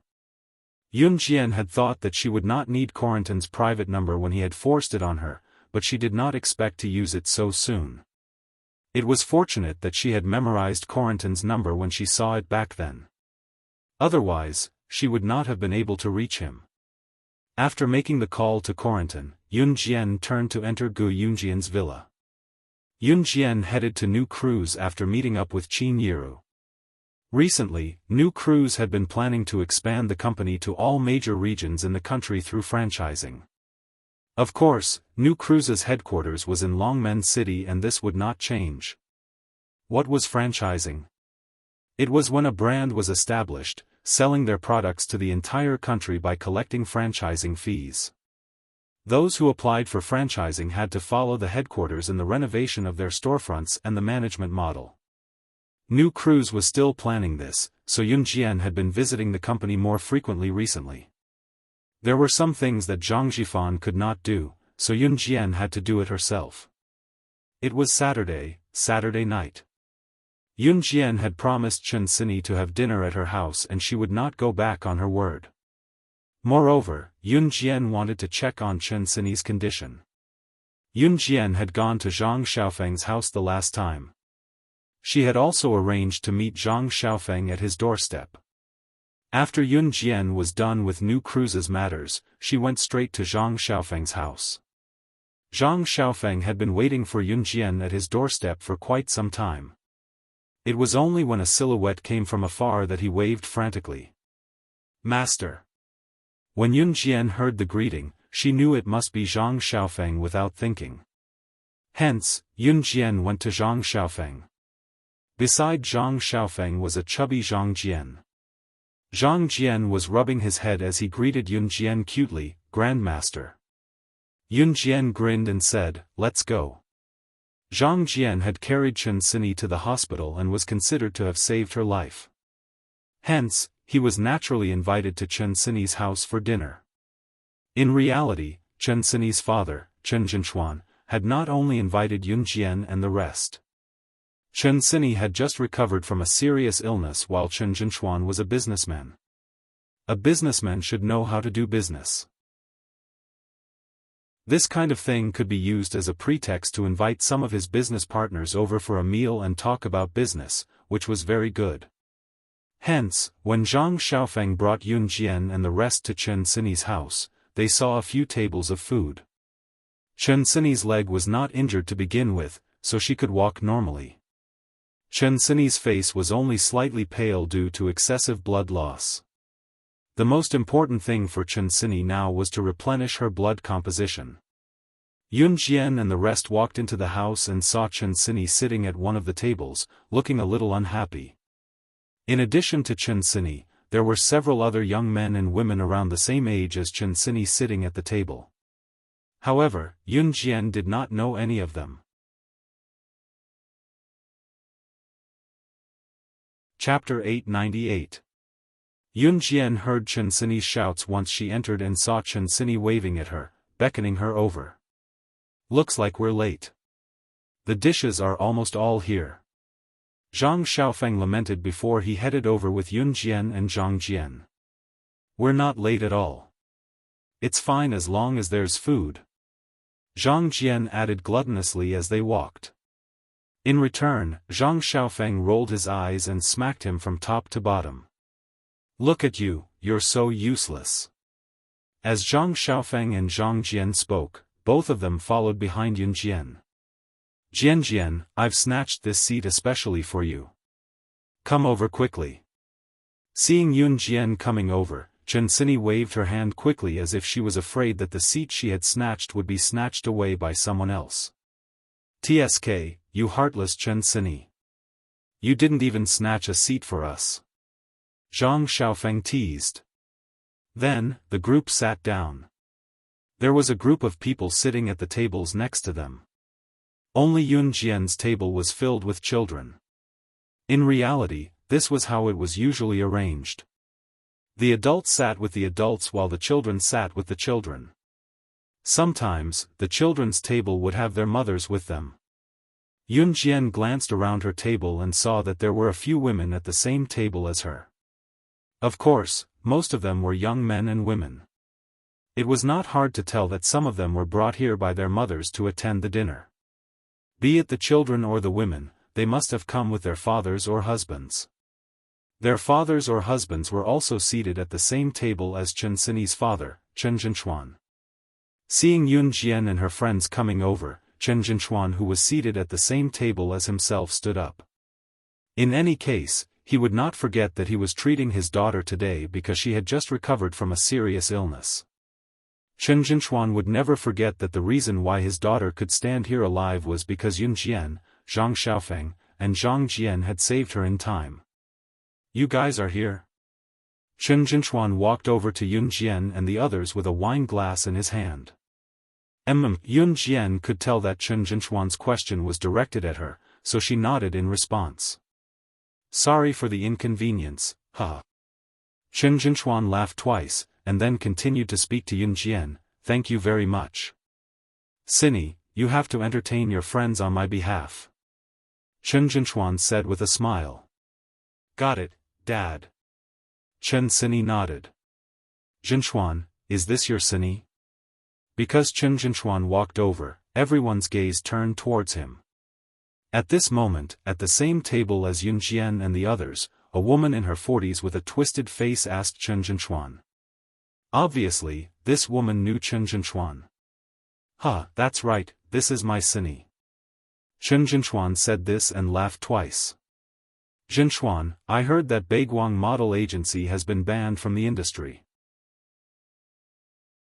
Also, the genitals of those talent scouts have been cut off. One of them even had 2 fingers chopped off. Did you do this, huh? A man seemed to want to show off, so he used this matter as a topic to bring it up again. Chen Jinchuan was stunned, and then he replied, I didn't do it. I can't say for sure that Baiguang Model Agency was banned, but those talent scouts' genitals were cut off. I heard that a few girls who escaped said that a young girl chopped off 2 fingers of one of the talent scouts and ordered people to cut off their genitals. I don't know if this is true. Someone added. Master, I remember that you were the last to leave. Did you do that? Zhang Xiaofan heard the noise and asked Yun Jian. Chapter 899. Originally, Yun Jian didn't stand out when she sat there. Although Yun Jian looked exquisite, when she walked in, the boys and girls at the same table stared at her for a while. Everyone just stared at her for a while and then fell silent. The people at the same table as Yun Jian, Chen Cinny, Zhang Xiaofan, and Zhang Jian were all boys and girls around the same age as Yun Jian, except for the woman with a twisted face. Most of the boys and girls in their youth would be attracted to boys and girls around the same age as them. Therefore, the boys and girls at the same table also looked at Yun Jian for a while. However, they didn't pay much attention to it. But now that Zhang Xiaofan mentioned it, everyone turned their attention to Yun Jian. When Yun Jian went to the hospital to visit Chen Cinny, she also brought up this topic. However, the topic at that time wasn't about this, but about the ban of Baiguang Model Agency. Last time, Zhang Xiaofan also asked Yun Jian if Yun Jian was behind the ban of Baiguang Model Agency. At that time, Yun Jian nodded and admitted it. However, the man with a beer belly stood out and laughed, saying that Yun Jian was just trying to take credit in front of Chen Jinchuan. The man with a beer belly was called Zhang Guodong. He was just an ordinary worker, but because he was Chen Jinchuan's relative, he rushed over to visit Chen Cinny when he heard that Chen Cinny was in trouble at the hospital. He was purely there to flatter Chen Jinchuan because Chen Jinchuan was the big boss of the company. It was just that he had thought of Yun Jian as such a person back then. And at today's banquet, the man with a beer belly named Zhang Guodong was also present. However, Zhang Guodong's presence wasn't invited by Chen Jinchuan. He came uninvited. Last time at the hospital, he heard that Chen Jinchuan was going to treat Yun Jian to dinner this Saturday night. How could a greedy person like Zhang Guodong not come? Therefore, he was also present now. However, when Zhang Guodong saw that Yun Jian had once again attracted everyone's attention, and the reason was the same as last time, he laughed out loud on the spot. Little girl, are you really not going to change? Last time, when we were talking about Baiguang Model Agency being banned, you said you were the one who did it. Today, we're talking about those talent scouts. Are you going to admit it again? Zhang Guodong asked Yun Jian proudly. Last time, it was almost the same. He was discussing this matter with someone. Zhang Xiaofan said that Yun Jian did it, and Yun Jian also admitted it. However, this time, it was someone else who told Chen Jinchuan about the latest information they had obtained. Last time, they did not know that the talent scouts were crippled and one of them even had his hand chopped off. Today, the tragic incident of the talent scouts had spread all over Longmen City. Now that it was brought up again, Zhang Xiaofan was accusing Yun Jian again. Zhang Guodong thought that Yun Jian was using her disciple, Zhang Xiaofan, to gain Chen Zhenchuan's favor. Zhang Guodong wanted to gain Chen Zhenchuan's favor, so he assumed that Yun Jian was that kind of person as well. Therefore, his tone was not exactly friendly. As if to prove his point, Zhang Guodong took the liberty to say to Yun Jian again, "If you're really behind what happened to those talent scouts, why didn't you say so last time? I'm sure she didn't do it." Zhang Guodong's analysis sounded logical. Chapter 900. Ever since Yun Jian had appeared, she had always given people the impression that she was a woman of few words. Therefore, when Zhang Guodong pointed at Yun Jian and Yun Jian retorted in such a tone, everyone present felt a sudden sense of novelty. However, before everyone could react, Yun Jian's words drifted over again. "Are you my biological mother or my biological father? Why should I report these things to you? Besides, would you believe me if I told you?" Yun Jian's words had hit the nail on the head. First, who was Zhang Guodong? Who was he to her? Why should she report her own matters to him? Second, would he believe her if she told him? The answer was no. Besides, Zhang Guodong himself had said that last time when they were talking about the Beiguang model agency being banned, Yun Jian had said that she was the one who did it. However, from Zhang Guodong's tone just now, everyone present could tell that he definitely didn't believe Yun Jian. Yun Jian's few words had made Zhang Guodong speechless. Zhang Guodong's spirit had been completely destroyed by Yun Jian's sharp words, but he still held back his anger and planned to find a chance to fiercely retaliate against Yun Jian next time. All right, stop talking. Let's eat. Chen Zhenchuan saw that the situation wasn't right, so he immediately tried to mediate. After all, he was the one who invited Yun Jian and Zhang Guodong to dinner. His original intention was to repay Yun Jian for saving Chen Sini's life.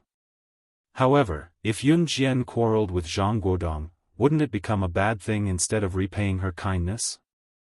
Under such circumstances, Chen Zhenchuan naturally had to step in and stop them. Here it comes. The last dish is here. Everyone, try it. These dishes were all made by me. At this moment, Chen Sini's mother, Wuxia, walked out of the kitchen. Wuxia was followed by several nannies.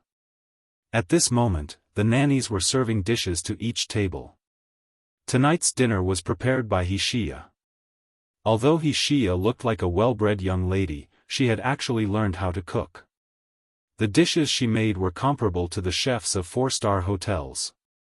However, after Wuxia married Chen Zhenchuan and gave birth to Chen Sini, she rarely cooked. Today, Wuxia cooked because she wanted to repay Yun Jian and the others with sincerity. "My mom's cooking is delicious. Jian, eat it and ignore those lunatics. We'll eat our own food." Chen Sini had disliked Zhang Guodong for a long time. Hearing Zhang Guodong treat Yun Jian like this, she was not angry at all. "That's right. Master, have a taste." Zhang Xiaofan also shouted. "Yes." Yun Jian smiled and nodded. At the same time, Zhang Jian who was beside them could not close his mouth. Just as Yun Jian finished 2 prawns, someone came through the door late. Upon closer inspection, it was Ling Yichen. Ling Yichen's father was a family friend of Chen Sini's father, so it was not unusual for a playboy like him to show up here. However, it had been a while since Ling Yichen had appeared in front of Yun Jian and her friends because he was preparing for a competition. In addition, Ling Yichen was not in the same class as Yun Jian and her friends, so Yun Jian had not seen him for a long time. "Hey, you guys have already started eating." I'm late, haha. Ling Yichen said as he ran toward Yun Jian and her friends. "You actually have time to spare?" Zhang Xiaofan wanted to tease everyone he met. Chapter 901. Great beauty Chen just got discharged today. How can I not do her the honor? Ling Yichen said as he walked up to Zhang Xiaofeng. Then, he squeezed into Zhang Xiaofeng's side and snatched half of Zhang Xiaofeng's stool. F***CKU, kid. Zhang Xiaofeng was very unhappy that half of his stool had been snatched away. He continued to shout, "Kid, you snatched my stool the moment you arrived. Scram to the side. Go get your own stool." Huh. Ling Yichen laughed heartily. Then, he turned to look at Yun Jian who was sitting on his seat and greeted, "Hey, Yun Jian, long time no see." Yun Jian replied with a simple smile. Ling Yichen? While Ling Yichen was happily fighting for a stool with Zhang Xiaofeng, a girl sitting at the same table looked at him and called out in surprise, "Hey, you're a Mr. Ling." Who was calling him? Ling Yichen turned his head around impatiently. However, when he saw the girl's face clearly, he was completely dumbfounded. "Sha?" Ling Yichen asked in surprise. This time, Zhang Xiaofeng was interested. He lifted his butt and took the opportunity to push Ling Yichen, who was snatching his seat, out of his stool. Because Ling Yichen was stunned just now, he was directly pushed out of half of his stool by Zhang Xiaofeng. Seeing that Ling Yichen and this girl called Sha had acknowledged each other, Yun Jian was not at all interested.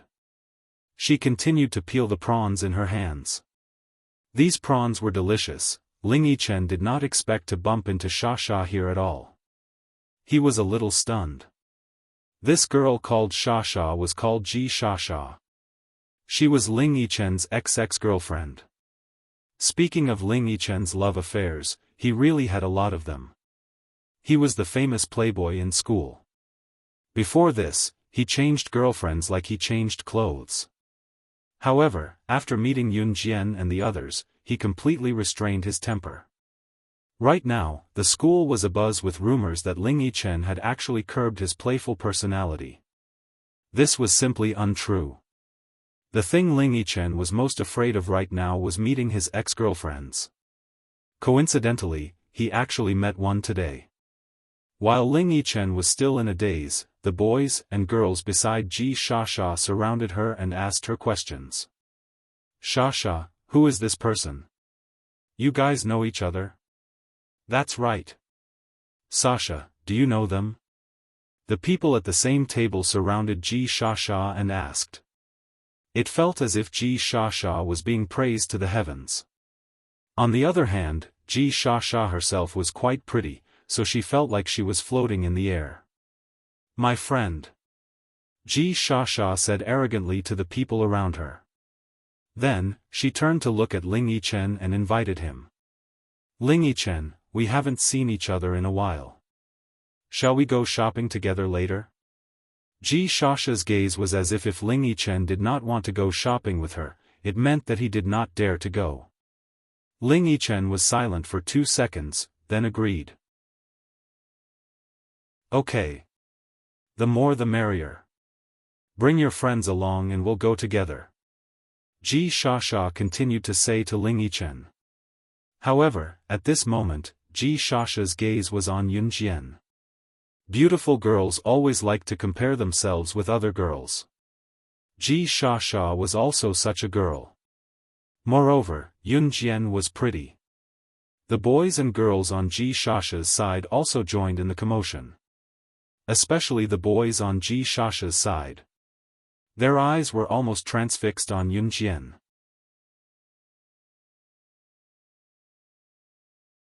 Chapter 902. Yeah. Let's go and have some fun, Ji Sha added. When Ling Yichen heard that, he immediately turned to ask Yun Jian and Zhang Xiaofeng, "Are you guys coming?" Actually, when Ling Yichen looked at Yun Jian and Zhang Xiaofeng, he looked like he was asking for help. He actually didn't want to go with Ji Sha, but her tone made it sound like he didn't dare to go if he didn't go. Ling Yichen admitted that he was a person who cared a lot about his reputation. Hence, based on this point alone, Ling Yichen had to go. He was a man. Who was he afraid of? Wasn't it just an ex-girlfriend? Wasn't it he who dumped her back then? Sensing Ling Yichen's pleading gaze, Yun Jian continued peeling the prawns and eating as she answered, "I'm fine with anything." Her hands were covered in greasy prawn oil, but Yun Jian didn't care. "If master goes, I'll go," Zhang Xiaofan quickly replied. "If grandmaster goes, I'll go," Zhang Xiaofan said, mimicking Zhang Xiaofang's words. Pfft! The moment Zhang Xiaofang and Zhang Jian finished speaking, Ji Shasha couldn't help but laugh. After Ji Shasha stopped laughing, she even used her hands to cover her face as if she was trying to hide her ugliness. "Master? Grandmaster? You guys still want to have a master?" Ji Shasha turned to Yun Jian and smiled. Other than comparing with each other, if two girls became friends, they would also like to pair up with each other. For example, if she knew a guy, she would like to find a partner for her friend. Of course, in 1999, such things weren't as common as now, but it was undeniable that such things still existed. Hence, other than comparing her beauty with Yun Jian at first sight, Ji Shasha also wanted to become friends with Yun Jian. Because this way, in other people's eyes, she would be a beauty, and her friends would be beautiful too. This kind of concept took root in the hearts of young girls like Ji Shasha. "Isn't that so? This is my master." Zhang Xiaofang didn't care about Ji Shasha's disdain towards them. On the contrary, he proudly introduced Yun Jian to Ji Shasha. "Of course. There's no one in this world who's more powerful than my grandmaster," Zhang Jian added. After listening to Zhang Xiaofang and Zhang Jian's words, Ji Shasha and the others felt some disdain in their hearts, but she pretended to be very respectful on the surface. Of course, Ji Shasha and the others only took the matter of Yun Jian accepting Zhang Xiaofang as her disciple and Zhang Jian as her grand disciple as a joke. Students in school often like to become sworn brothers, or between students of the same grade, "You call me grandpa, I'll call you grandma." Of course, there were also master and disciple relationships. However, it was rare for two big boys to take a girl as his master and the other to call her grandmaster. However, the people present only felt that the words master and martial ancestor were merely titles. This kind of master-disciple relationship was probably just to get closer to the other party, as if they had a very good relationship with the other party. That was all. How could there be any real skills that could be taught to a master and disciple or grand disciple? What skills could Yun Jian teach Zhang Xiaofang and Zhang Jian? This was simply impossible. In any case, she, Ji Shasha, didn't believe that Yun Jian had any real skills that could be taught to Zhang Xiaofang and Zhang Jian. Young people usually ate faster, so Yun Jian's table finished eating very quickly. Of course, the other tables didn't eat so quickly, especially the adults led by Chen Zhenchuan. Other than eating, they had more important things to do, which was to chat about business. Even after eating, they would chat for at least 2 to 3 hours before leaving. Chapter 903. Right after dinner, Ji Shasha took the lead and asked Ling Yichen to bring along Yun Jian, Zhang Xiaofang, and the other two to go shopping. Chen Sini had just recovered from her illness. She had just been saved not too long ago, so of course, she could not run around as if nothing had happened to her. To be honest, Chen Sini was still under observation. Although she was discharged from the hospital, she could be in danger at any time. Therefore, it was not appropriate for her to go shopping under such circumstances. It was obvious that Chen Sini would not go. "Jian, I'm so bored at home. Why don't you stay and keep me company?" Chen Sini pulled Yun Jian back when she saw that Yun Jian wanted to go with them and looked at her pitifully. Once Ling Yichen heard that Chen Sini wanted to keep Yun Jian, he dashed over to snatch the girl away. Ling Yichen actually admired Yun Jian and wanted to take Yun Jian out so that she could stand up for him. Once he recalled how Ji Shasha betrayed him and got together with another guy because he was not as good as the other guy, he was filled with rage. Since Yun Jian was so capable, Ling Yichen wanted Yun Jian to go with him to back him up. "Sini, let Yun Jian go shopping with us." Heh, I'll bring you candied haws when I come back. Ling Yichen tempted Chen Sini with delicious food. TSK, I don't want to. Chen Sini turned her head away, but her hand was still gripping Yunjian's wrist tightly. I only want Jianjian to stay with me, Chen Sini said matter-of-factly. Then, 10 candied haws? Ling Yichen continued to tempt her. Just when everyone thought that Chen Sini was firm in her views, she agreed to Ling Yichen's terms without hesitation. Deal. Yunjian's lips twitched, but she still flashed a smile that did not lose her aura. Was she not as important as food to Chen Sini? Alright, let's go. Heh. Ling Yichen said as he beckoned everyone to set off together. Ji Shasha also revealed a smile that could be considered good or bad. Then they walked out of the gate and headed towards the downtown area near Chen Sini's villa. There was also a downtown area near Chen Sini's house. Moreover, there were many food stalls and vendors near the busy streets. Especially in this downtown square, there were many aunties twisting their butts and dancing in the square. The atmosphere on the square could be said to be quite harmonious. This downtown area was quite lively, especially the noisy square dance, which simply brought the atmosphere here to the climax. There's a lot of fun games over there. There's also a lot of delicious food. Let's hurry over and take a look. Ji Shasha walked at the front. As she spoke, she led everyone to the most lively place. Ji Shasha took 2 steps in that direction before she seemed to remember something. She turned around and ran to Yunjian, reaching out to hold Yunjian's wrist as if they were best friends. There's a lot of fun games over there. There's even a game of shooting, archery, and darts. Let's go take a look. Ji Shasha said as she reached out to hold Yunjian. However, before Ji Shasha's hand could touch Yunjian's wrist, Yunjian had already dodged it discreetly.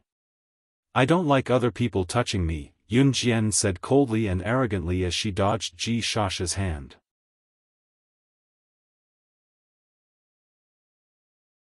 Chapter 904. Hearing Yunjian's words, Ji Shasha's face stiffened. Ji Shasha was covered in perfume, so Yunjian felt disgusted just by smelling it. Of course, Yunjian would not directly tell Ji Shasha something like, "Get lost, I hate the perfume on your body." It was just that Yunjian was not willing to interact with Ji Shasha. Seeing Yunjian speak to her with such an attitude, Ji Shasha froze and even rolled her eyes at Yunjian. However, Ji Shasha could not throw a tantrum in front of everyone. She only saw Yunjian as a cold girl, so she was stunned for a moment. Then, she smiled at Yunjian again and said, let's go play over there then. As if to ease the tension, Ji Shasha even flashed a smile at Yunjian. When the boys saw Yunjian speak to Ji Shasha like that, they had a good impression of Ji Shasha's actions. At that moment, they all thought to themselves, this Ji Shasha sure has a good temper. Not only is she beautiful, but she also has a good temper.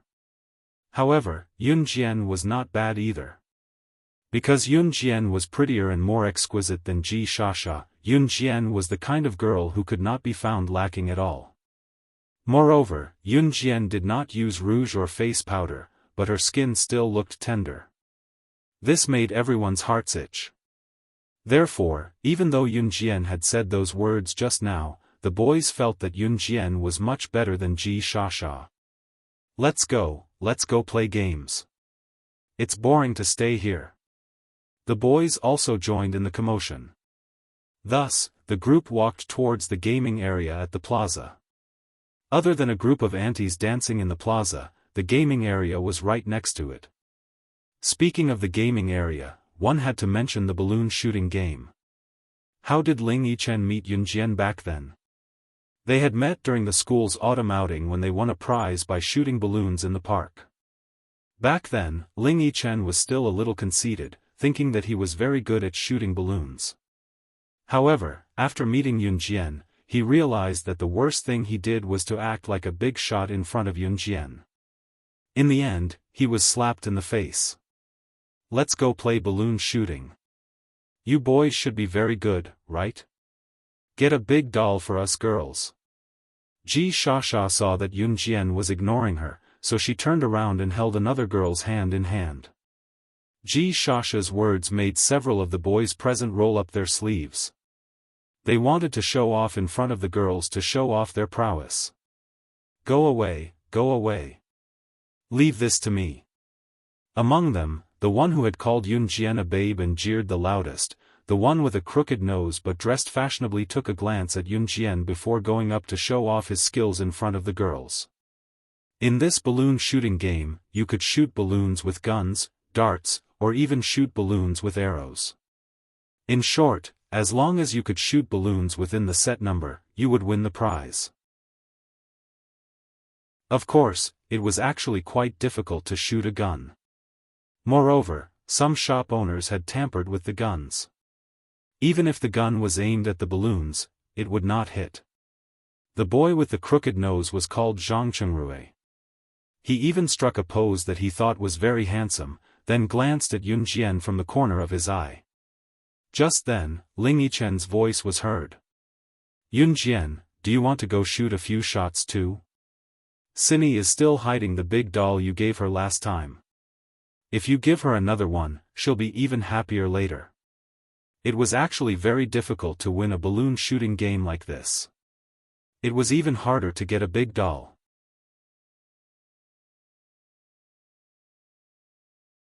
Chapter 905. Zhang Chengrui had just raised the toy gun in his hand. He wanted to show off his skills in front of the girls by holding the toy gun and aiming at the balloons. Then, he heard Ling Yichen say that Yun Jian had hit a big doll before. When they heard that Yun Jian had hit a big doll before, everyone present was slightly stunned. Since the shop owner relied on this to make money, then the game he set up must be difficult. In other words, it was basically impossible to hit all the balloons and win the big doll. Unless the person was really good at playing with guns, darts, or archery, there was no way they could win the big doll. A guy like Zhang Chengrui could at most show off in front of everyone. In reality, he had no ability at all, let alone hit the balloons with a toy gun. Even if he was given 100 chances, he might not be able to hit the big doll. What's more, what Ji Shasha said earlier was merely lip service. Hence, everyone's eyes were glued to Yun Jian. You really hit a big doll before? Wow, you're amazing. When Ji Shasha saw that Yun Jian was the center of attention, she quickly walked over to Yun Jian. After taking 2 steps, Ji Shasha stopped. She did not hold Yun Jian's hand again, but her obvious goodwill was obvious to everyone present. Ha, what a hypocrite. When he saw Ji Shasha walk over to Yun Jian, Zhang Xiaofan obviously snorted. However, Zhang Xiaofan did not make it too obvious. Ji Shasha did not hear Zhang Xiaofan snort at all. She was still standing beside Yun Jian, feeling everyone's attention. Ji Shasha stood beside Yun Jian, wanting to mislead everyone into thinking that she was very close to Yun Jian. This way, all the gazes that were sizing up Yun Jian would shift to her. Seeing that Yun Jian was ignoring her, Ji Shasha did not change her mind. She continued to shout at Yun Jian, since you're so good, can you give me a big doll? I really like that big teddy bear over there. Can you bring it down for me? Ji Shasha was still pretending that she was very close to Yun Jian, but at this moment, she felt more and more eyes on her. Therefore, Ji Shasha was rather pleased with herself. Not interested, Yun Jian directly rejected Ji Shasha's pleas. She didn't even look at Ji Shasha. Ji Shasha was filled with resentment toward Yun Jian for that. She actually ignored her words again and again. Who did she think she was? Ji Shasha was so angry that she almost exploded on the spot. But for the sake of her image, she held back. Just when the atmosphere was at its peak, Ling Yichen's voice was heard again. I heard from Cindy last time that she wanted a big teddy bear. She can pair it up with the big rabbit from last time. Just as Ling Yichen finished speaking, Yun Jian was already standing in front of the balloon shooting game. She took out some loose cash and handed it to the shop owner, then said softly, "Darts." Ji Shasha, who was standing at the side after being rejected by Yun Jian, saw Yun Jian's actions. Her existence was the most awkward. Just now, when she wanted Yun Jian to beat up a teddy bear for her, Yun Jian directly told her that she wasn't interested. In the end, When Ling Yichen said that Chen Sini wanted it, Yun Jian went to pay for it without another word. Whether Yun Jian could win the teddy bear or not, Ji Shasha felt that she had formed a grudge with Yun Jian. Chapter 906. Ji Shasha glared at Yun Jian. She bit her lip with her front teeth, and the force she exerted was enough to prove that she hated Yun Jian to the core. However, Ji Shasha's expression was still very friendly. "Wait." Ji Shasha's voice suddenly rang out just as the shop owner handed the dart to Yun Jian and Yun Jian was about to reach out for it. Yun Jian paused, and her hand also stopped. She had long seen through Ji Shasha's character, and now she wanted to see what tricks Ji Shasha had up her sleeves. Thus, Yun Jian stopped. She stood in front of the balloon shooting grand prize stall with her arms crossed. Yun Jian's aura was very good to begin with. Moreover, her appearance was outstanding. Not only did she look tall and slender, but more importantly, her face was cold and arrogant yet had the delicate features of a young girl. Everyone present couldn't help but look at her. At this moment, Yun Jian's aura was top-notch. It was something that people like Ji Shasha couldn't even compare to. "What?" Yun Jian spat out a slow and frivolous tone with a hint of laziness. Ji Shasha couldn't help but gulp. However, she continued to show her signature smile and said, "Zhang Qingrui, aren't you pretty good at shooting, darts, and archery? Coincidentally, Ling Yichen's friend is pretty good too. Why don't the two of you compete? Hey, I think a simple game is too boring. The two of you should compete. That's more exciting, right?" Ji Shasha couldn't help but provoke. Guys loved excitement. Actually, girls loved excitement too.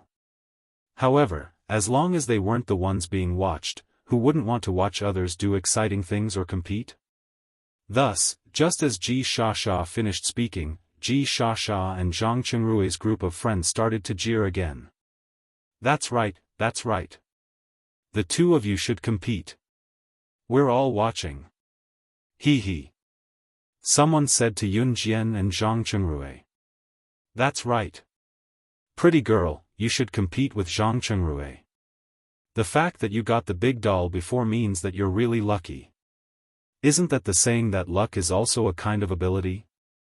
Zhang Qingrui knows how to shoot, and shoot. You should compete with him. If you can beat Zhang Qingrui, we'll give it to you.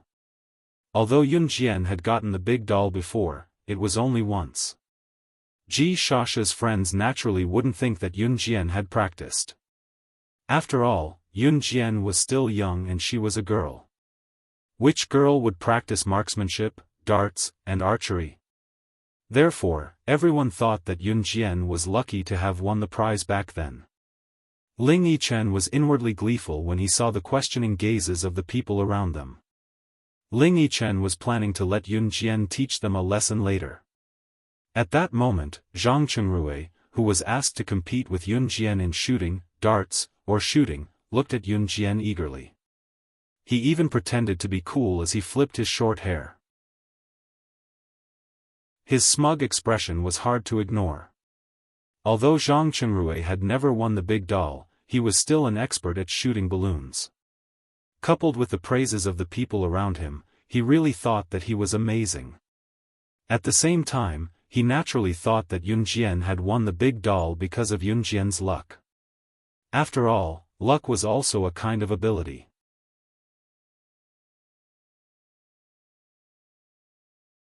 Chapter 907.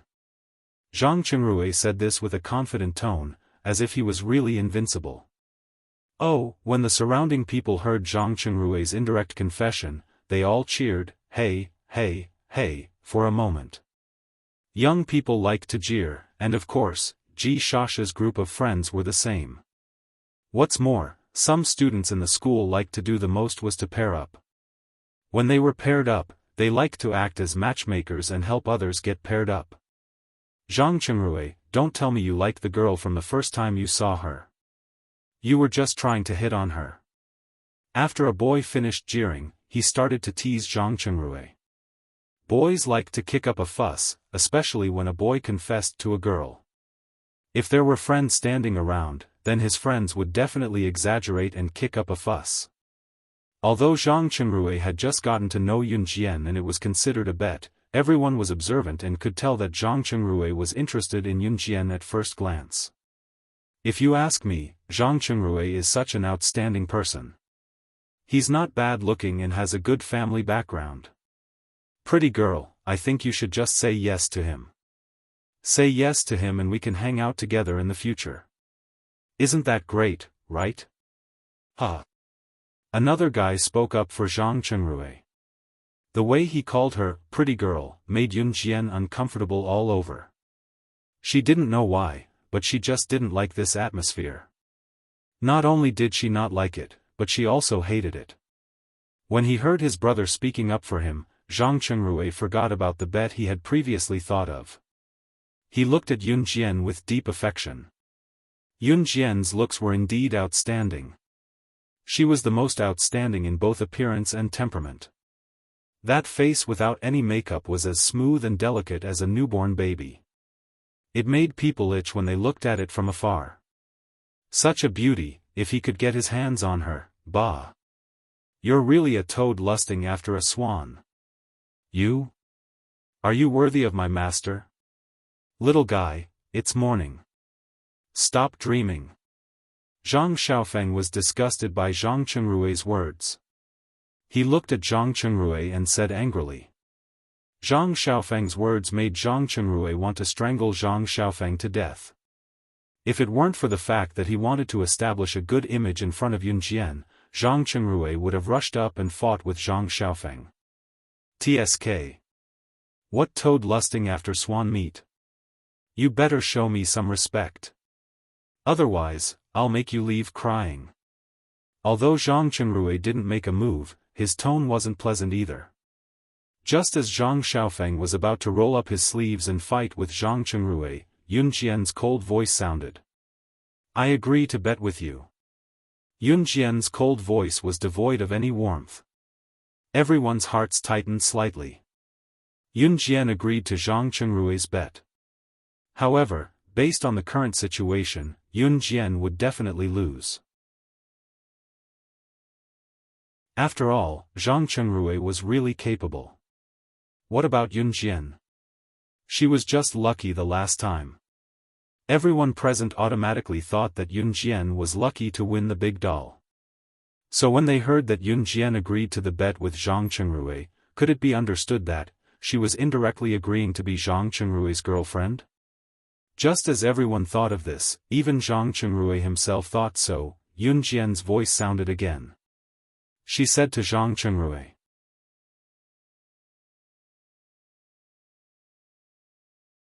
Chapter 908. How ruthless.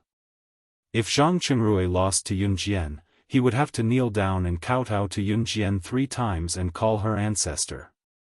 If Zhang Qingrui really kneeled down and kowtowed to Yun Jian 3 times and called Yun Jian ancestor, Zhang Qingrui would probably lose all his dignity and face. Everyone present took a deep breath and turned to look at Yun Jian. Yun Jian's words were something that no one present expected. Even Ling Yichen, Zhang Xiaofang, and Zhang Jian who were watching the show from the side were slightly shocked. Not only did Yun Jian agree to the bet, but she also wanted Zhang Qingrui to kowtow to her 3 times if she won.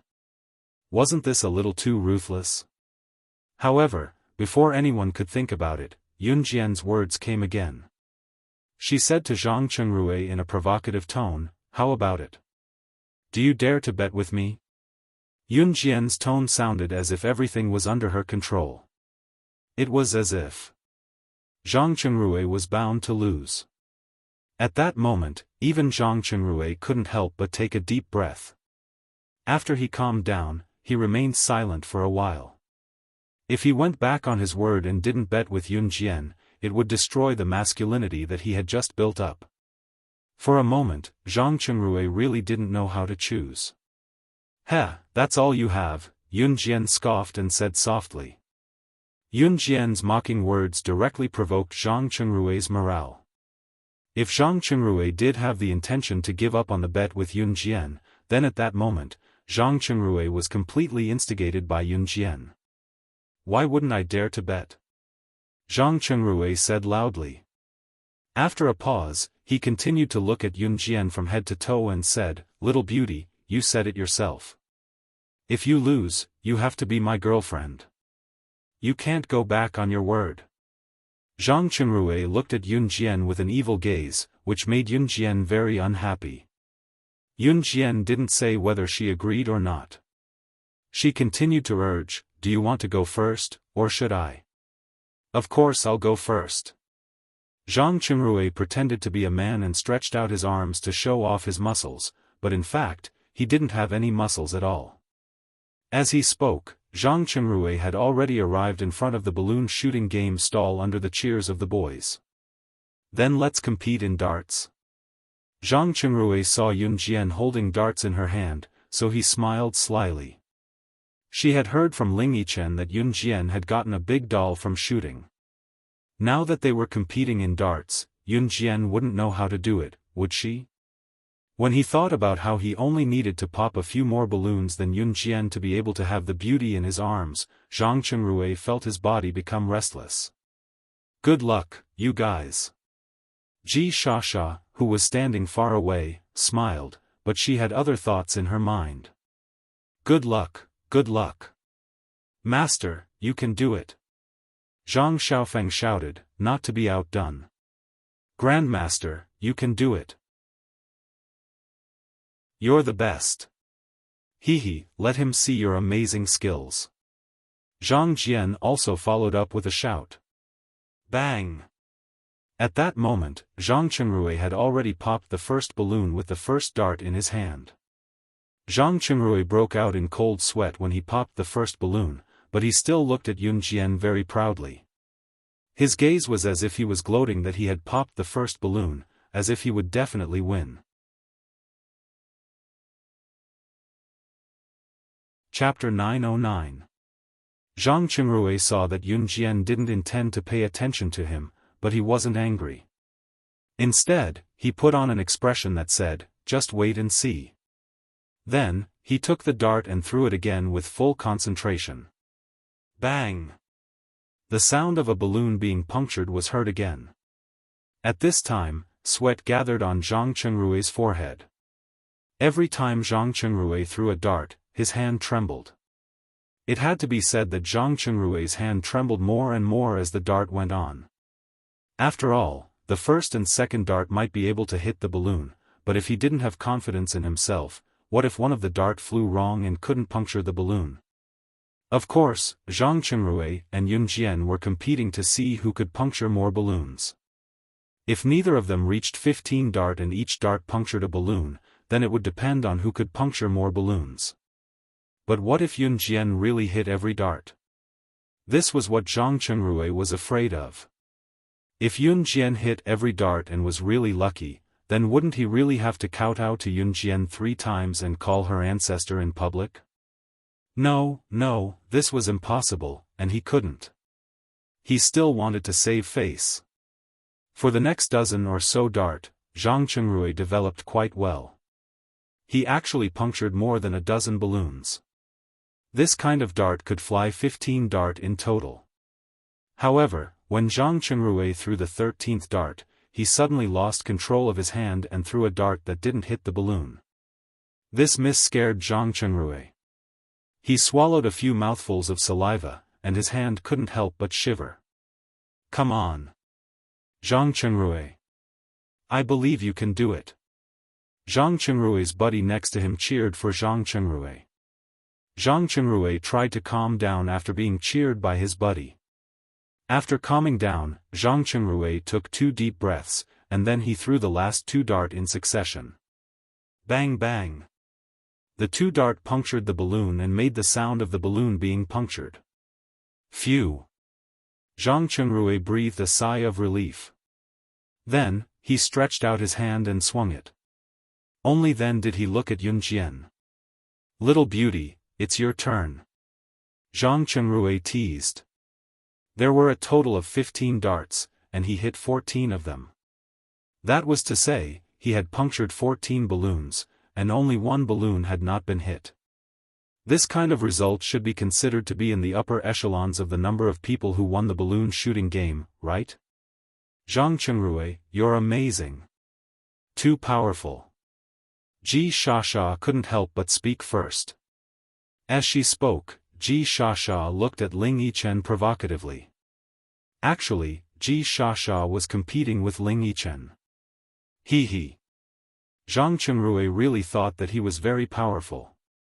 He touched his head, but didn't forget to remind Yun Jian, "Little beauty, I'm looking forward to your performance."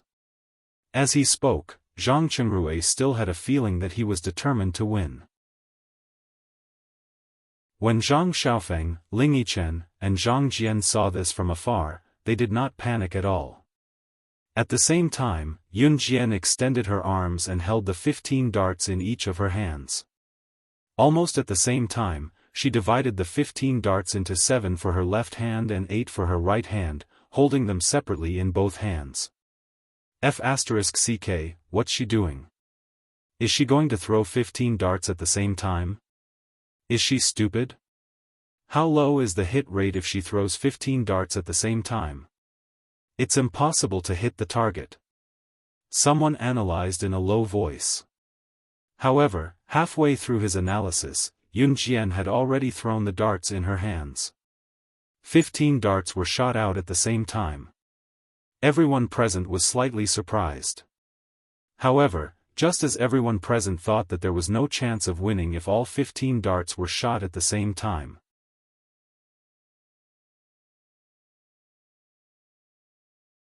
Chapter 9-10. 15 darts flew out from Yun Jian's hands. She threw the darts with both hands at the same time. The 15 darts were like a curved arc as they flew out at the same time.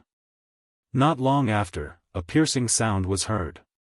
15 darts flew out at once. Everyone present widened their eyes and looked at the scene in front of them in disbelief. For a moment, the surroundings were extremely quiet. Other than the sound of the square dance march not far away, everyone who had witnessed the scene just now looked over in shock. To be precise, they were looking at Yun Jian. You. Zhang Chengrui was so shocked that he could not speak. He had long been shocked by the way Yun Jian threw the darts. He stuttered but could only say, "You," in the end. Zhang Chengrui was stunned. Ji Shasha was even more dumbfounded. She originally wanted Yun Jian to lose, but she did not expect Yun Jian to win. Not only did she win, but she also threw all 15 darts and won in the shortest time possible. The 15 darts were held in both hands. How did Yun Jian manage to throw all the darts out at once? Most importantly, she was able to make each of the darts puncture the balloons. It had to be said that Yun Jian's move just now was too terrifying. It had completely overturned everyone's understanding. Even the shop owner was dumbfounded. The shop owner's mouth was still agape, and he looked like he could not react for a long time. She won just like that? Hee, boss, she won. Shouldn't you give us the big bear doll? Ling Yichen went to the front and looked at the shop owner with a grin. He even reached out his hand to ask for it. Yun Jian had already paid for the balloons. Moreover, with so many people watching, the shop owner could not go back on his word. The shop owner took the big teddy bear from his stall and handed it to Ling Yichen in the end. Ji Shasha watched as Yun Jian really hit the big bear doll. Her face was full of envy. Then, Ji Shasha watched as Ling Yichen took the big bear doll and hugged it in his arms.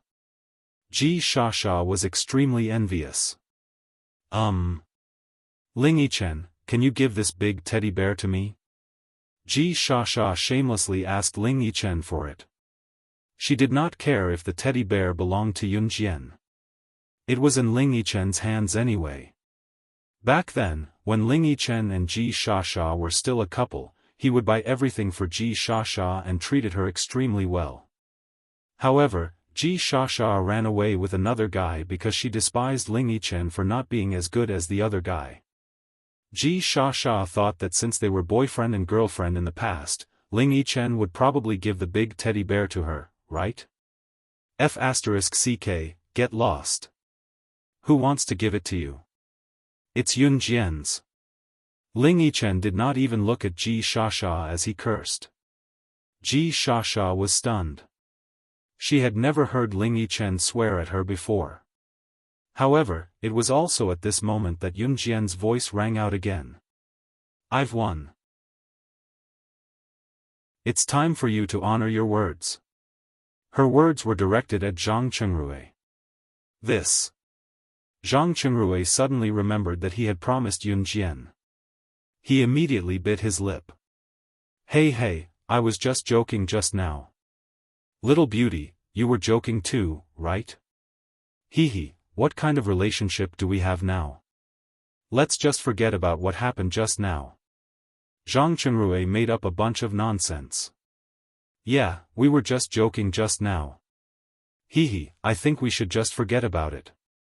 Immediately, a guy stood up for Zhang Chengrui. Forget about it? Yun Jian frowned. If she was the one who lost today, Yun Jian was sure that Zhang Chengrui would force her to honor her words. Ha! You don't want to admit it? Yun Jian looked at Zhang Chengrui with a murderous glint in her eyes. Just as Zhang Chengrui was about to say something, he suddenly felt a voice in front of him. In the next second, he felt someone kick him from behind and he fell to the ground with a thud. Chapter 9-11. Startled by Yun Jian's sudden action, everyone present was taken aback.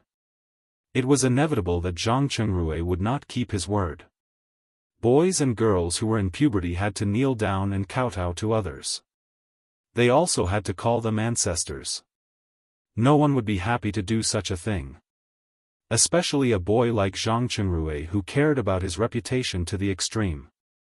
Previously, when he hit on Yun Jian in front of her, Zhang Chengrui was holding on to the fact that Yun Jian was beautiful.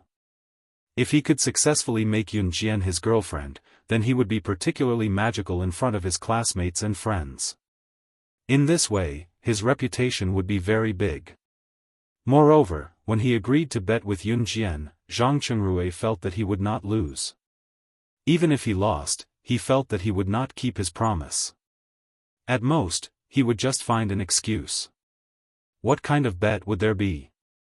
This matter would definitely be over just like that. However, who would have thought that when Zhang Chengrui and his group once again tried to use their previous methods to casually fool Yun Jian's original words as a joke, Yun Jian would actually do such a shocking thing. She actually went directly behind Zhang Chengrui, stretched out her leg and stomped on Zhang Chengrui's back, forcing him to kneel down. Girls were generally very reserved, especially in front of boys. Even the most irritable girls would become reserved. However, look at Yun Jian. She made a bet with Zhang Chengrui, but Zhang Chengrui did not keep his word after losing. She directly stepped on Zhang Chengrui's back in front of so many people. She even said something like, "If you don't keep your promise today, I will make sure you won't see the sun tomorrow." Was this still the attitude a girl should have? Ouch! Zhang Chengrui was forced to kneel on the ground by Yun Jian. He suddenly felt that he had lost all his face, so he struggled to stand up. However, Yun Jian's foot seemed to weigh 1,000 pounds. It was like a huge rock, oppressing him to the point that it was difficult for him to even breathe. "You, little beauty, you are too much." A boy around saw it and pointed at Yun Jian. This boy was the one who helped Zhang Chengrui to get Yun Jian to agree to be Zhang Chengrui's girlfriend. F***ck, how did my master go overboard? Today's bet was brought up by your people first. My master is only asking you to fulfill your promise. How is this going overboard? I think it's you guys who can't afford to lose. Zhang Xiaofan quickly spoke up for Yunjian. Exactly. If you can't afford to lose, then why do you still want to compete with my grandmaster? You guys are really shameless. Zhang Jian also took advantage of the situation and said. You. The boy who spoke for Zhang Qingrui just now was no match for Zhang Xiaofan and Zhang Jian. Zhang Xiaofan and Zhang Jian stopped him with a few words. Are you going to kowtow? Are you going to shout or not? Yun Jian stepped on Zhang Qingrui's back, forcing him to lower his head even more. You. Aren't you going too far? How can we girls be like this? Just then, Ji Shasha's voice sounded weakly from the side. Ji Shasha's words were directed at Yun Jian. However, when these words came out of Ji Shasha's mouth, why did it sound like she was blaming Yun Jian for being rude and not behaving like a girl at all? Before anyone could think about it, they saw Yun Jian stepping on Zhang Qingrui's back, and with a fierce kick, she forced Zhang Qingrui to kowtow to the ground, making a bang sound. If you don't kowtow, I'll help you. Yun Jian ignored Ji Shasha's words. At the same time, she lifted her foot, and when Zhang Qingrui's body bounced back, she ruthlessly kicked him again.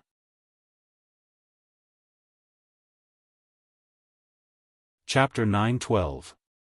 As Yun Jian spoke, she lifted her leg. Just as Zhang Qingrui's body was about to bounce back, she stomped down again. Just like that, Zhang Qingrui's head was knocked to the ground again and again. Each time, there was a loud thud. It's fine if you don't shout, but I'll make you kowtow 1,000 times. Yun Jian laughed coldly.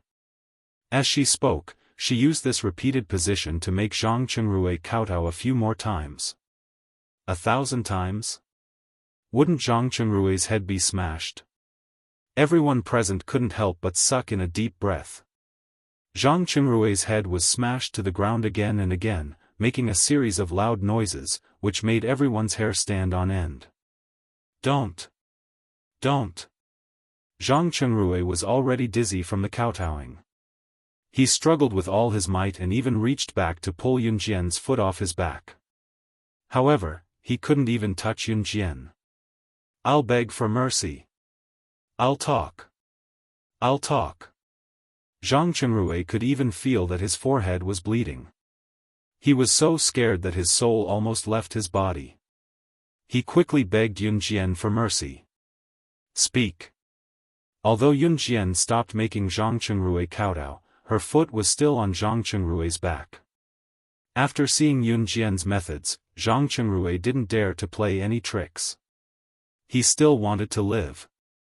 Thus, Zhang Qingrui swallowed a mouthful of saliva. His forehead hurt from the kowtowing. He didn't want to endure it anymore, so he mustered up his courage and called out softly, "Ancestor." Ancestor, his voice was as soft as a cat's meow. Can you hear what he said? Yun Jian turned her head and looked at Zhang Xiaofan, Zhang Jian, and Ling Yichen. Her red lips curled up. It was so beautiful that it made people's hearts itch. What did he say? Master, I can't hear him. Zhang Xiaofan reached out to dig his ears. He pretended that he didn't hear anything, but he was secretly laughing in his heart. Did he say anything? Did someone speak just now? Martial ancestor, I only heard you talking. Zhang Jian also helped to add on. Ling Yichen was trying so hard to hold back his laughter that he was about to suffer internal injuries. He raised his hand into a fist and placed it by his mouth, coughing softly. Ahem. I didn't hear anything either. Ling Yichen lied without batting an eyelid. We all heard it. Why are you the only ones? One of Zhang Qingrui's brothers stood up and spoke for Zhang Qingrui. Just as he said that, Zhang Qingrui screamed again. Yun Jian raised her foot and kicked Zhang Qingrui's forehead to the ground, making a bang sound. I can't hear what you're saying. I'll give you one last chance. If you don't make a sound, I'll take it that you want to kowtow to me 1,000 times, Yun Jian said eerily. Then, she added, of course, I'd prefer it if you kowtowed to me and admitted your mistake. As she spoke, Yun Jian made Zhang Qingrui hit the ground again, making loud bangs. No. No, no, I'll talk. Zhang Qingrui was forced into a corner by Yun Jian. Finally, he could not hold it in any more and cried out in a half-sob. Just as Zhang Qingrui said that, a rich and magnetic male voice came from the side. Xiao Jian, you're still so soft-hearted.